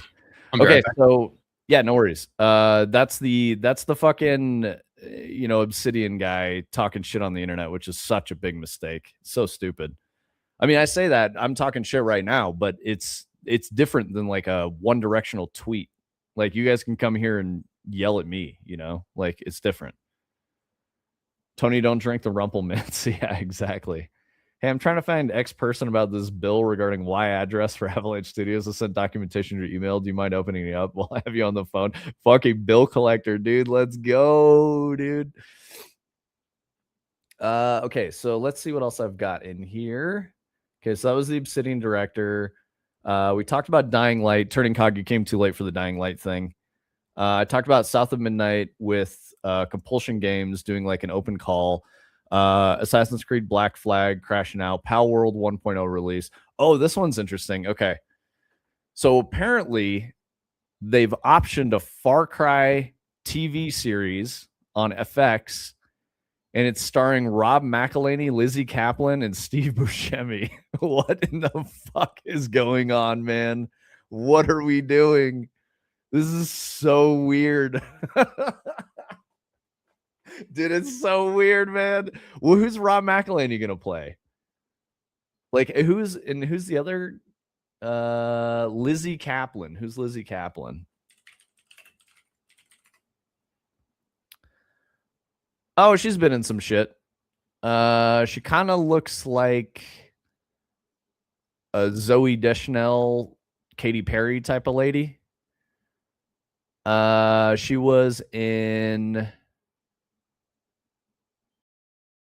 Oh, she was in Mean Girls, Cloverfield, Hot Tub Time Machine, Now You See Me Too, bunch of shit. What's this for? I missed what it was for, but the cast. Oh, dude, Far Cry TV show on FX. That's what the cast is for.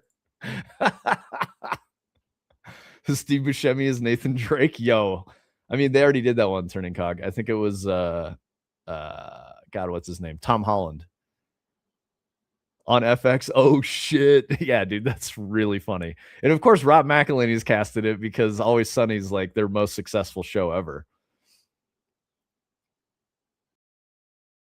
Whatever the main dude's name is. I don't remember the main dude's name in Far Cry. I mean, there's too many main dudes. And we don't know which Far Cry it's going to be. They all have different stories. Budget entirely spent on cast. Yeah, exactly. Well, it's certainly not going to be on writing. I'll tell you that much. There's a Duskbloods network test that's happening in August. So if you want to play the new FromSoft PvP game, Battle Royale thing that's kind of like Bloodborne, that will, and I think this is a Switch 2 exclusive. Yep. That's going to be August 21st and 24th. August 21st, 22nd, 23rd, and 24th is when they're running network test. So remember, we just talked about this, Vib, with your questions about like the network loads and stuff like that. So it's probably going to be a shitty time to play. Generally, the better one is going to be towards the end. So if you do the last play test August 24th, 3 a.m. to 7 a.m., BST, which I'm assuming is European time in UK. If you do that, that one might be a pretty clean play test where you can actually like see if you want to play the game. You have to register. You have to like sign up online. You need a Switch account. All kinds of shit like that. I'm probably just going to buy it and play it anyway. I don't know. We'll see where that goes. What's up, Anna? How you doing? Whatever the main dude's name is. Yeah, exactly. Yeah, so there you go, Vib. There's an example of how they do it. Doing good, thanks. Awesome. What else do we have here? Oh, now we've got a little more people in here. I just want to let you guys know that Yoshi Mysterious Book is really good. I've been very much enjoying that. Star Fox, remaster is also really good. And then Octopath 2 is what I've been playing. Since we were talking about layoffs, it's probably worth talking about Satoru Iwata in 2013. You know, he's often quoted for this. So Satoru Iwata is the Nintendo president, former Nintendo president, who passed away at some time. I can't remember when. But he basically said, I believe that laying off a group of employees will not help to strengthen Nintendo's business in the long run. He took a pay cut very famously to keep people around and happy because he didn't want to harm the studio and the studio culture when they were taking losses. So he cut his own salary by 50% in 2011 in response to poor financial results. So he did that to preserve the team. It's fucking smart, honestly. Fix your business, don't cut other people and take your bag of cash and then it all falls apart in 3 to 5 years. Tony, I touched on the Far Cry cast for FX, which people were enjoying. At least Adder was laughing about it. The fact that they're not bringing the one dude back as Voss from Far Cry 3 really makes me sad. But yeah, see, I don't think we even know which Far Cry game it's going to be based on, right? I assume they'll probably just do all the Far Cry games kind of tell a similar story about like charismatic leaders kind of taking power or something like that. So I kind of feel like they'll probably end up making like an original story that kind of tells like the same thing that like literally every Far Cry game does, but I don't know. That's just my guess. And then it looks like this Satoru Iwata article you posted, Tony, is the same famous thing where he like cut his own pay in 2011 by 50%. Do you want to talk about that for a second? I got to run to the restroom. Yeah, for sure. All right, cool. Be right back. Yeah, I mean, the headline on this one that I just thought was good is, and I don't know if Vince talked about this, but he says, employees who fear that they may be laid off will never produce the same results. So, I don't know. I think it kind of almost goes back to what I was saying about how people should probably just assume that it's going to happen, or like maybe be a little more on top of what the decision is looking like and how it's going to be made, and have like a slightly more realistic take on it, just so that I feel like it lines up with this headline. Employees who fear that they may be laid off will never produce the same results. If you know that you have a temporary contract that's going to end when the game comes out, you're not fearing that you're going to be laid off. You've known that from day one, and you're planning ahead for it, and you've come to terms with it, and you probably agreed to take the job based on that. And I think your entire mindset would be better, and your team would operate better for it if you're looking at management and operating a business this way. I think it kind of ties into everything that we've been saying, actually. Get the headline here. Oh, that's a long ass headline.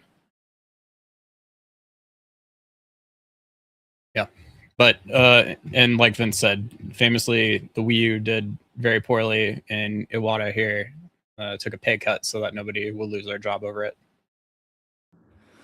Which I think does point to the fact that he gets paid so much that he can carry the company by taking a pay cut. But Nintendo is privately held and has been very successful for a very long time, so they've earned it.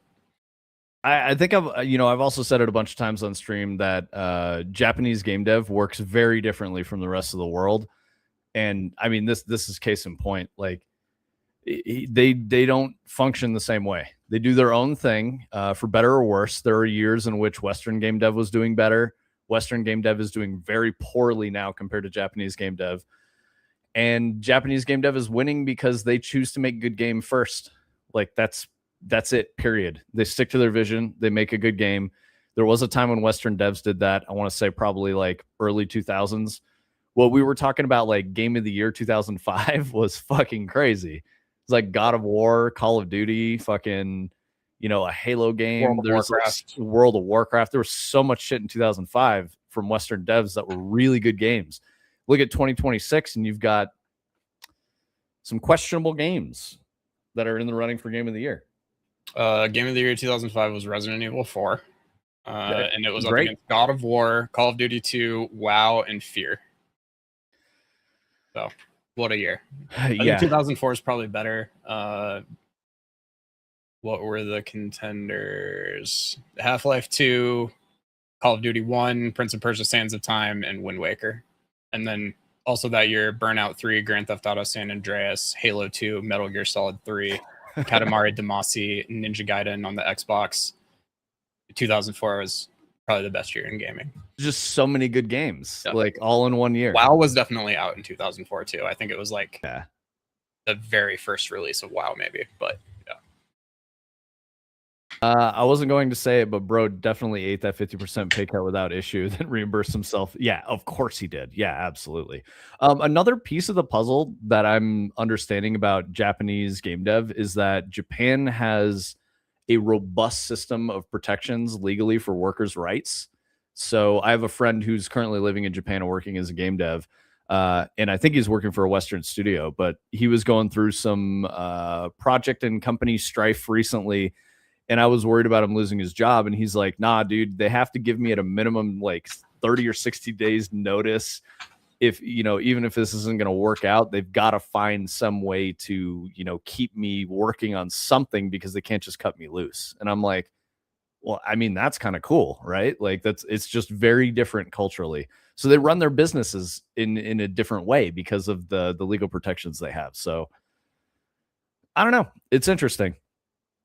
Okay, I wanted to look at the list. 1998 was GoldenEye. 99 was Ocarina of Time. 2000 was Medieval 2. Interesting. And then Pokemon Yellow. Gran Turismo 3 in 2001. Halo in 2002. Call of Duty 2003. Half-Life 2 2004. 2005 is not listed, but we know it's RE4. 2006, Ghost Recon Advanced Warfare. 2007's Bioshock. 2008, Mario Galaxy. 2009, Arkham Asylum. 2010, Mass Effect 2. 2011, Portal 2. 2012, Dishonored. 2013, Last of Us. 2014, Destiny. 2015, Fallout 4. 2016, Uncharted 4. 2017, What Remains of Edith Finch. It's probably the only game on this list I haven't played. 2018, God of War. 2019, Outer Wilds. 2020, Hades. 2021, Returnal. 2022, Vampire Survivors. 2023, Baldur's Gate 3. 2024, Astrobot. And 2025, Clair Obscur. Hades is such a crazy win. I like Hades is a fine game. That's not game of the year. There's no see who we're going up against here. Let's see. Against Animal Crossing, Ghost of Tsushima, Half-Life Alyx, Last of Us Part 2, and Spider-Man Miles Morales. Oh, God. Not a very good year for games. No. I would say Animal Crossing should have won that shit because everyone was playing that. I'd probably give it. I've never even played Tsushima, and I'd probably give it to that. But like, yeah, I agree with Animal Crossing though. Very important game, and I don't know. Alyx was huge. Okay, can't win though. But Anna, tell me why that's your arch enemy. I thought you might have played Edith Finch because I think you've talked about it before. What was Edith Finch like? We don't know shit about that. We don't play stuff like that. Yeah, I recognize the name just like this much, but like I said, I've probably literally played every other game on this list, and I barely know what that game is. Yeah, Adder, I was playing WoW in 2003 for sure. Oh, it's an Annapurna game. There you go. To this day, I still say that Graw Game of the Year was rigged. It was not that good of a game. Dude, some people fucking love Graw. Like, I know people who are like, man, Graw's the greatest game I've ever played. What's Graw? Ghost Recon Advanced Warfighter. Oh. Yeah, I thought that one was kind of weird too. I guess that probably would be another one that I don't know if I ever actually played, but I know people loved it. If you look at it now, it looks fucking jank. It looks like such a bad game. But I guess playing it, it's like, it's magical. Like when you're playing the game and everything's working well, you have these like really interesting experiences. I would almost say it was like an early Tarkov, if that makes sense. It wasn't an extraction shooter, but it had like similar vibes. Very intense, super tactical. Yeah. Okay. The one I got so sick with motion sickness that even taking meds a few hours before I couldn't play the game. The game is awesome, but I get sick, so I gave up on it. Interesting. Advanced Warfighter, yeah, it got 8 nominations and won 2 awards. Going up against Guitar Hero 1, Shadow of the Colossus, Oblivion, Shadow Black, of the Colossus was really good. Lego Star Wars 2, Hitman Blood Money, Battlefield 2, Rockstar Table Tennis, fucking banger. Bro, Kawashima's brain training. How old is your brain? Is crazy on that list. What the fuck? Yo. Brain Training on DS is like one of their best selling games, actually. Yeah, what are we doing though? Why Yeah. is that on the list, man? Oh, this is so crazy. It's crazy that this game beat Oblivion and Shadow of the Colossus. Yeah. Like, of all of the games on this list, like, those games are very big. But well, to be fair, Shadow of the Colossus didn't sell a lot when it came out. People didn't get it, but then people played it and were like, "This is a fucking good game." But look at everything else that's out there. There was so much that was just like, "This is a standard AAA good game," that like it kind of got lost in the mix, right? I do remember on G4, like every gaming show would be like, Shadow of the Colossus is a masterpiece and everybody should play it. And so I was always just, I guess, kind of dialed in on that. But like, yeah, I guess a lot of normies probably wouldn't have been. Yeah. It was a gamer's game, you know, that was special. You ever played Black? I don't think so. It's like an FPS where maybe you could slow down time or something. Original Xbox. I remember it being like pretty fun, but it was kind of just like a slop first-person shooter. Okay. Yeah. Turning Cog played it. Yeah, I just remember me and my buddy like playing it a lot in high school in his basement. It's a good time. Vib says, I recently heard about an RTS game coming up about Game of Thrones. Didn't they already do that? I thought it was a tactics game. War for Westeros, real-time strategy game. Oh, okay. Yeah. I mean, I don't know. I don't know about this. Hero units. Strategic depth. Bro, you can be Jon Snow. Come on. Yeah, I don't care. HBO fumbled that bag so bad. My neighbors were a little human Jon Snow volume. Good than that. Yeah. Realistic explosion volumes on my days off. Nice, Turning Cog. I used to play Max Payne 2 and stuff with the time dilation mechanics, and I was hooked. Yeah, I mean, the bullet time in Max 2 was like a special thing. That's how Remedy got their start, right? Was it Max Payne 2? Might have just been Max Payne. Yeah, did they create Max Payne? No, they made Max Payne 2. I think they like made the whole Max Payne series. I've never really played those games, but I know people love them. Very interesting psychological thriller stuff. You know, very heavy adult themes, which I thought was cool. A lot of Sam Lake face. Yes, very much Sam Lake face. Isn't he Max Payne? He is Max Payne. Yep.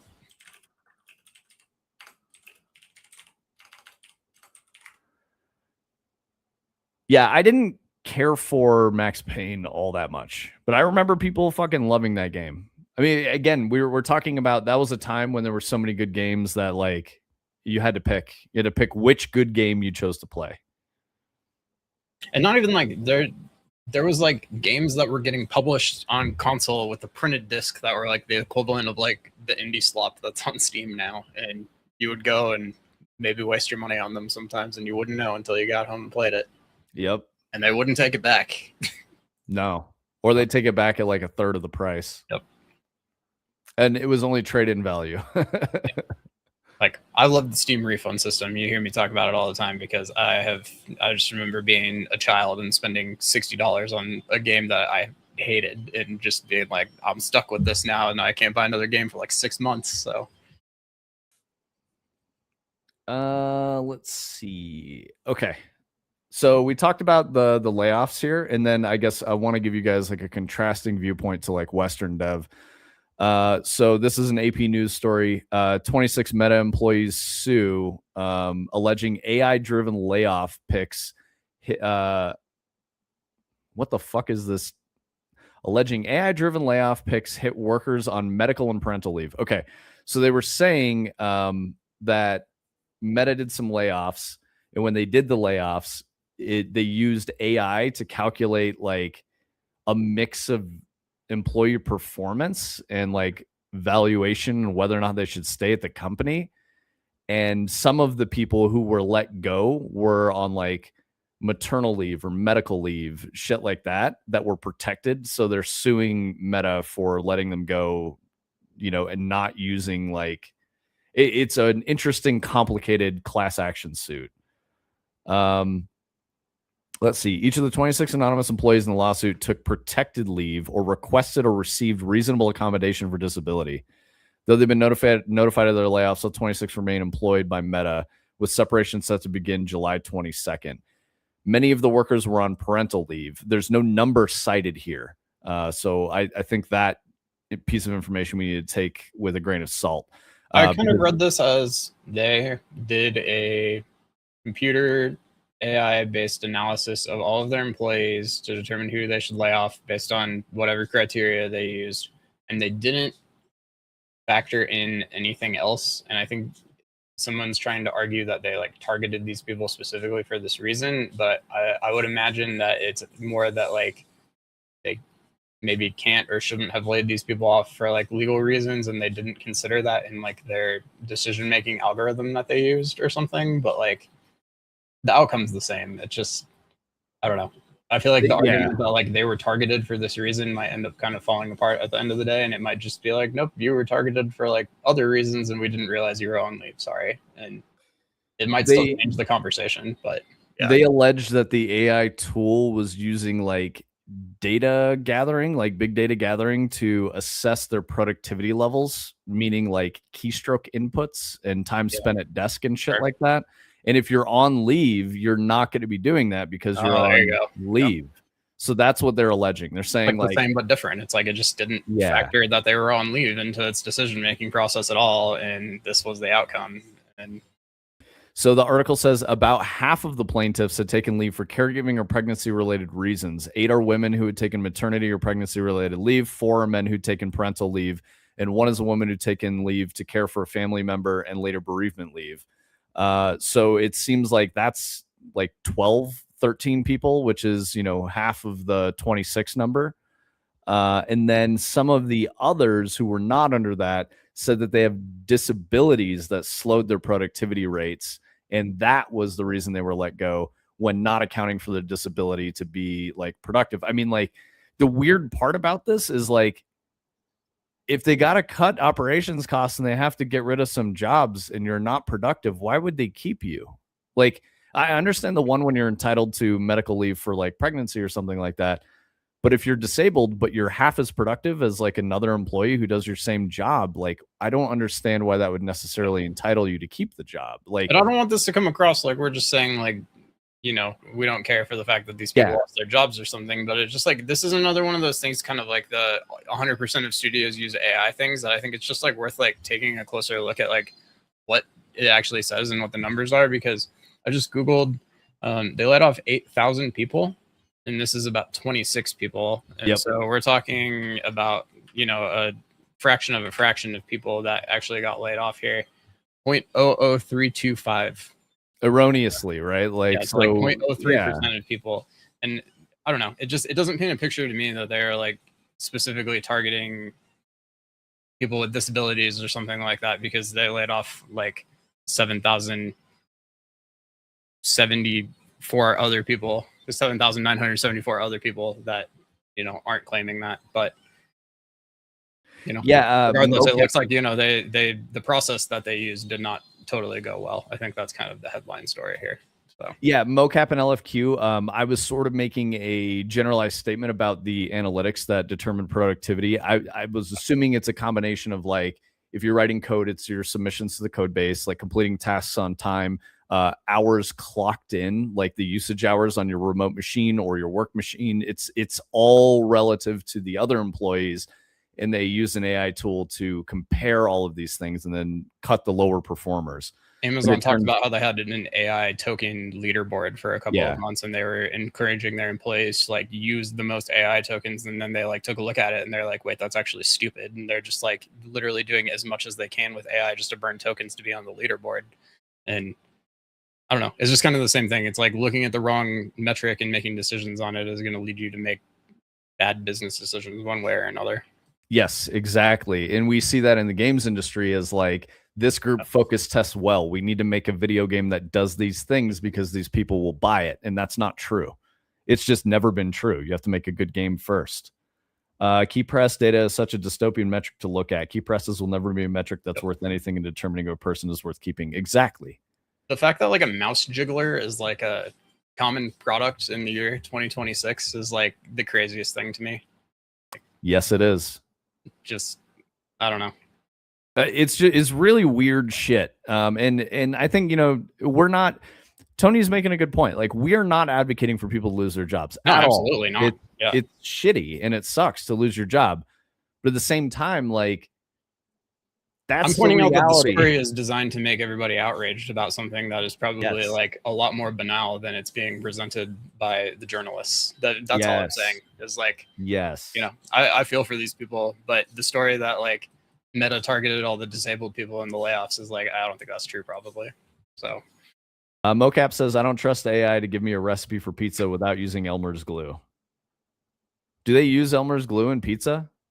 There's a very famous story from earlier days of AI where it told you to make pizza with Elmer's glue. Yeah, totally. Is that because of the information about how to make a good looking pizza through marketing? They use Elmer's glue for cheese. That was always the theory. Yes, exactly. Yeah. So. I press keys a lot and you seem to want to keep me. I mean, dude, you press good keys, man. You pick the right keys to press. Yeah, exactly. Everything has incentive behind it. Like nobody's writing an article at a major publication because they felt like it. I don't know.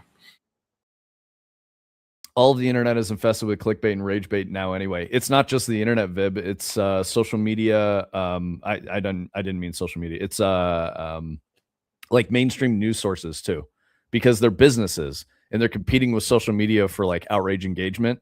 So now they have to make, you know, like the article we were just talking about is from AP News. So like AP News is reporting on this to get clicks. We're talking about it right now. That's good business for them. So publishing this story and talking about it in, you know, like Tony said, in a less honest way, where like certain pieces of information are omitted that aren't really fully painting the picture, leads to outrage. This seems absurd. Like when you read this story, you're like, 26 Meta employees were laid off and they were out on pregnancy leave and disabled. That's fucked. And then Tony was like, yeah, but there were 8,000 people laid off. This is 0.0. And a lot of people will read this sentence and then move on with their day, scroll on past, won't even read the article, and then they'll probably go tell their friend that they, you know, Meta is evil and hates disabled people. And you know, I'm not even saying it's true one way or another. It might be true, but yeah. LFQ says that's why I like this stream. I don't have to go to these articles. Yeah, I'm glad you guys enjoy it. It's an interesting thing. I mean, like, I'm not reading this shit outside of the stream, right? Like, I go look for it for you guys because it's like interesting stuff to discuss, and you know, we try to give you like a sober take on it. Anna, I missed your message about Edith Finch, so I want to read that. There's this part when you turn into a series of animals to go from one place to another. A bird, a shark, a snake. You slide through air, the ocean. Oh, so it's like the weird camera aspect and shit, like changing and like the disparity between like movement speed that gets you all motion sick. Interesting. Okay, but you're saying otherwise you really like What Remains of Edith Finch, and that's really cool. I mean, the best game you haven't played to the right. Wait, what's that? What'd you say, Tony? The first thing it says in the trailer when you put it up is the best game you haven't played. Yep, that's true. I have not played it. I was saying this, like, when I think about games as art, the ones that like really just feel super good and inspiring to me. Again, I'm going to talk about Yoshi and the Mysterious Book. It's so well done. Like the polish for it is crazy. I'm not super far into it. I think I'm in like chapter 4, something like that. And there's like pages of chapters. There might be like 20 chapters. I'm not sure. I know the page I'm looking at has 10. So if there's only 10 chapters, I'm maybe halfway through, but that's not indicative of like the full scope of the game. I haven't played very much of it. And there's when you do a thing, you get like information about how many things you discovered. And I know that there's so many more for me to go back through and play with the level in an exploratory way that's like very rewarding, because if you figure out this little puzzle, you get a lot of very satisfying gameplay rewards for like solving a thing on your own using your brain. It really encourages exploration and experimenting with the different puzzles they set up. And that's super awesome. It's very hard to do. So I'm gassing it up because I think it's a potentially very special game that you don't see a lot of anymore, especially in 2026, right? I like the part I played. Nice, Anna. They also go through Twitter, so I don't have to. Yep. Yes, we do. Yep. I wonder if it will get old or continue to get worse. Which part, Vib? Sorry. I think the outrage. The outrage? I don't think the outrage is going to get old. I think the human brain is wired to get upset about stuff that doesn't conform to your social norms. And when people figured out they can make money doing that, like that's thousands of years old in human behavior. It's like a civilization thing. Think about it like this. In like Stone Age society, you had your small family unit and you were subsistence living. So that means every hour of the day you spent making sure that you guys didn't die in 3 months. When civilization turned into cities and larger societies, people started to get different jobs. And then someone realized there's a job that they could have that all they did was make people upset and complain. And they whined about things that didn't affect them, weren't a problem in their daily lives. But because of the privilege of living in a robust city infrastructure, suddenly becomes a problem that they need to solve. So when the human brain doesn't have enough challenge, then we invent problems that we need to solve. So that's why I think the outrage mechanic works so well for engagement and generating money. And the So social I media don't companies know have if all it's said like they didn't necessarily engineer for it to be that way originally. They said the Yep. data just like we built this system that just kind of took like the things that were trending and performing well and that people were paying attention to and that were getting the clicks, and we like built a system that would promote those because it was like clear that everybody wanted to see them. And they're like, it turns out that like an vast overwhelming majority of it was like extremely negative and like shocking and provocative and like all these things that like we perceive as like social media just like creates negativity in the world. And it was like they didn't even do it on purpose. They just made a thing that just like showed us the things that everybody else wanted to see, and over time it just like trended really hard that way. And then people started catching on to that fact, and even though the social media companies have like outwardly said that they've tried to suppress it, you know, the journalists and everybody else kind of understands that's how it works now. So it's kind of broken out of the algorithm and just kind of like been the way that like certain people like to drive everything that they do. So yeah, and it's like I was saying, it's human nature. Yeah. Unfortunately, it sucks. That I think this is why when I talk about like stories I like, I grew up with like Star Trek The Next Generation and Transformers and stuff with like a hero making an ultimate sacrifice to protect those who were like vulnerable and do the right thing. We don't have stories like that in 2026. The super popular stories we have now are like absolute fucking crash out, horrible, degenerate behavior, and people can't look away. So they become like obsessed with that, and that's like at least shaping Western culture, at least in the United States. And I think about shows like Euphoria, which everybody loves. Everyone thinks Euphoria is awesome. I find Euphoria incredibly stressful to watch because it's so fucking crazy. It's like I really enjoyed Breaking Bad, but after I watched the whole series, I was just like, fuck, man. Like, I want to watch a story about someone who just did the right thing and like was a hero and saved a bunch of people. And that seems cool. I know that's a bit corny, especially nowadays, especially if you consider like the MCU, but the MCU is not that. It started as those kinds of stories, and then it turned into, hyper capitalization on this formula that works of like a very basic story with comedic relief and all this merch and all this other support infrastructure that makes tons of money. So just that has been like squeezed raw, but people still crave and, you know, they yearn for those stories. So I think the types of stories we choose to tell are really important. And you know, you could say I'm like kind of fighting upstream here on this, but I think there's genuine value in just a really good story that makes people feel good. And I think a good example of that is like Clarkson's Farm. It's just a documentary about Jeremy Clarkson, you know, learning to farm. And that's really cool to me because it shows like there's hope in humanity and people that aren't concerned with the goings on in a city or on social media. They're like living day to day and appreciating life and what it means to be a human animal, right? So anyway, I think that there's a way out of this, but we're never going to necessarily beat the outrage mechanic. It's just offering an alternative to it. So as people become fatigued from it and they're like, I really don't want to engage with this anymore. I've gotten my fill of it. It's bad for me. They go look at other things, you know, it's like alcohol or nicotine, you know, very bad things, but people still engage with the vice. I think an outrage mechanic is a different form of vice.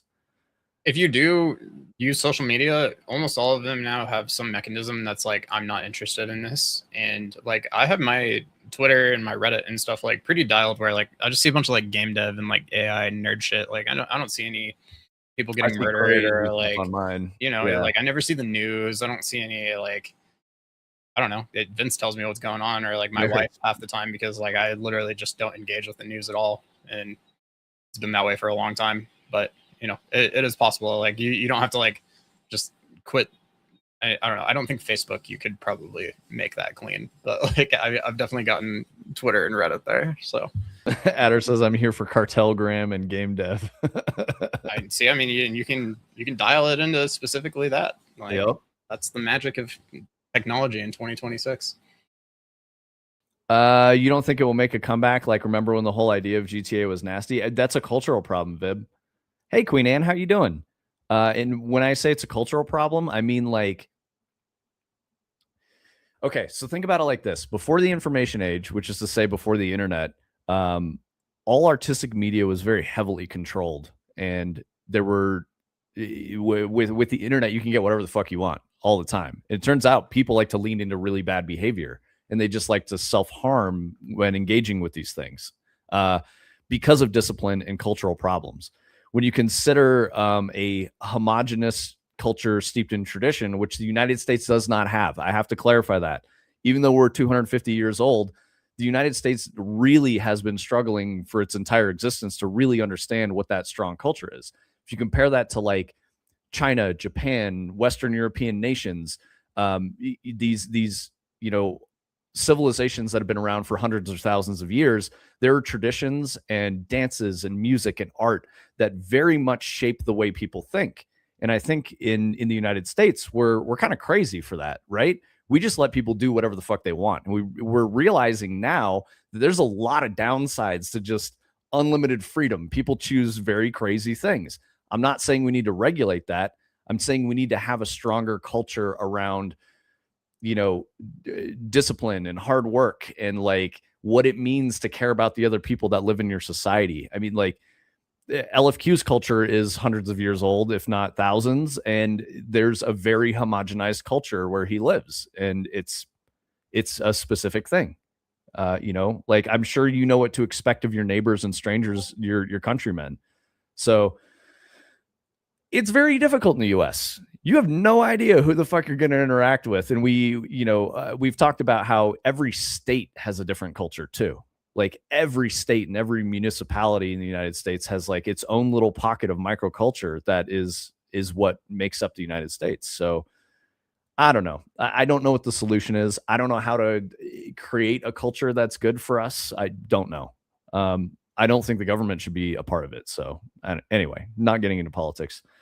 Yeah, I think LFQ, the whole idea of like GTA being like you're a criminal and you're doing bad things, that used to be taboo in the 90s. That was definitely like a major thing that, you know, politicians would point at and say, this is bad, we need to ban this. It's where like, you know, the Gore, Tipper Gore, like parental advisory on, you know, rap records and stuff like that came out during that time. They were very concerned with the future shaping of the culture. However, you know, our Bill of Rights won out and we were like, no, you can't ban this. but we don't have a system in place to prevent people from doing, hurting themselves and engaging with this stuff that's not good to engage with all the time. Blowing off a bit of steam, listening to some crazy music and having a couple drinks or something like that, that's normal. Human beings do that. And it doesn't matter where you live or what country you are or what culture you grew up in. You're going to have that pressure release valve, and that's healthy, and you need to do it. When you only engage with that, you're missing out on the entire point of life. So I guess that's what I'm trying to get at here. Deep philosophy conversation. Kingdom of Denmark traces back to the 900s. Exactly. So you've got like a lot of tradition, and I think tradition is probably a piece of it. When people have done things a certain way, parts of tradition are rooted in bad things like coercion and driving the way people think and act and behave. But other parts are more like, you should just be nice to people on the street that you interact with, because we all live in a fucking society, like we're all sharing the burden. And the United States current culture very much has one focusing on the individual and entitlement, and everyone being a special, unique snowflake that is very wealthy and powerful and all of that. And social media just exacerbates a lot of those effects. So I don't know how we fix it. It's hard. I mean, how does the United States have a robust culture that is steeped in tradition? I don't know. And unfortunately, we export our culture to the rest of the world. So everyone is aware of and affected by American culture. Freedom in Brazil is a right, but not an absolute thing. Apology to hate racism and other bad things. What do you mean? I'm trying to understand your articulation here, Anna. So like, you don't have absolute freedom. I mean, we don't have absolute freedom in the United States, but we have the most individual freedom of like any country, which is kind of crazy. Like you can do whatever the fuck you want in this country. There's consequences, absolutely. Maybe that's it. Maybe there's just a disconnect from the consequences, because you see a lot of phony stuff on social media about, like, think about outrage streamers and how outrage streamers, nuisance streamers, how they're coming from the United States. Nuisance streamers are not coming from other countries. Like, we're creating them, exporting them. They're causing problems not only here, but in other parts of the world. There's very prominent ones who I just don't want to name. I feel like one of the big ones has to be British. Yeah, you think so? Trying to think. Isn't the short guy with the bodyguard who starts fights, is he American or is he British? Yeah, he's American. Oh, okay. Well, yeah, unfortunately. You might be right. I apologize, Britain.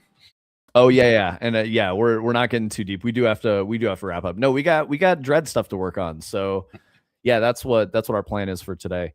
And I know Brightside was like, man, you guys are doing a really good job of keeping that secret. I feel like that's a bit of a jab, but it's important. We're at a point where like we could show some things with it, but it's going to ruin it for those of you who want to play it when it comes out. I made the statement before, like, if there's a group of people who will probably actually play Dread and get to like see all the cool shit we made, it's gonna be you guys, if like literally nobody else even knows it exists or buys it. So like I would hate to ruin all of the cool shit that we've done for you before you even get to try it out. So yeah, exactly. Sushi says Cato Institute doesn't even put the U.S. in the top 10 of freest countries. I mean, I'm not going to believe any bullshit that some random institute decides to do like a global survey on, because the people who take those surveys are not normal. I'll just say that. Like, I'm not going to do a fucking survey. I'm not going to do any kind of polling. Like, it's crazy. So you generally get people who participate in those things that have a very skewed perspective anyway. Normal people are not going to do that. So getting a gauge of like all of that historically is true, that you can't tell what they're thinking and how they're acting. Some buildup right there. Yeah, dude. Are you talking about the orb buildup, or are you talking about the dread stuff that's fun? Because yeah, dread's good. Every day we make progress. Yeah. We're not necessarily worried about when it's going to come out as much anymore. We're more concerned with making sure we're doing the right things that we're happy with. So that's mostly our focus. And it's coming together. There's some cool stuff. Stevie's still playing Megabonk? No, it's too bad. Is Stevie like Stevie was playing Mega Bonk when we started streaming, so gotcha. yeah. No, we could write Unreal Engine. Is Boom streaming, or is Boom just hanging out with us? No, nobody is really on right now. It looks like. If anybody's got a suggestion. Yeah, who do we go to? Hi, Boom. I'm glad you're still here. Boom. I think Boom likes the philosophy and culture talks. All right. Well, we'll be back tomorrow. Yeah, we'll see you guys tomorrow. Do more of the same. Somebody said VR last week, so maybe we'll do that. I don't know. Okay. Kind of feeling it. I might could. You might could? Yeah, might could. All right. Might could VR a bit. We'll see. We'll talk. Gonna watch the FIFA match soon. Yeah, of course, Vib. That's England, Argentina. That should be interesting, I think. I don't really care about soccer, but you know, I was watching the US run for a little bit, and man, our team is so bad compared to the top contenders. So yeah, I'm rooting for England. Yeah, Anna, who are you rooting for? I know that Argentina is very divisive in LATAM. Some people love them, some people hate them. Yeah, Vib, that's right. Football's coming home, boys. That's my take on England. Bellingham's awesome, but Harry Kane is too. So we'll see. We'll see where they go. Sweet. I think that's it for us. Y'all enjoy the football game. I hope it's a good one. I'm gonna probably check in on a bit of it. My wife is very into it, so we'll see where that's at. Yeah, thank you, LFQ. Thanks for everything, everybody. See you cheers, tomorrow. Guys. We'll see you tomorrow. Have a good one.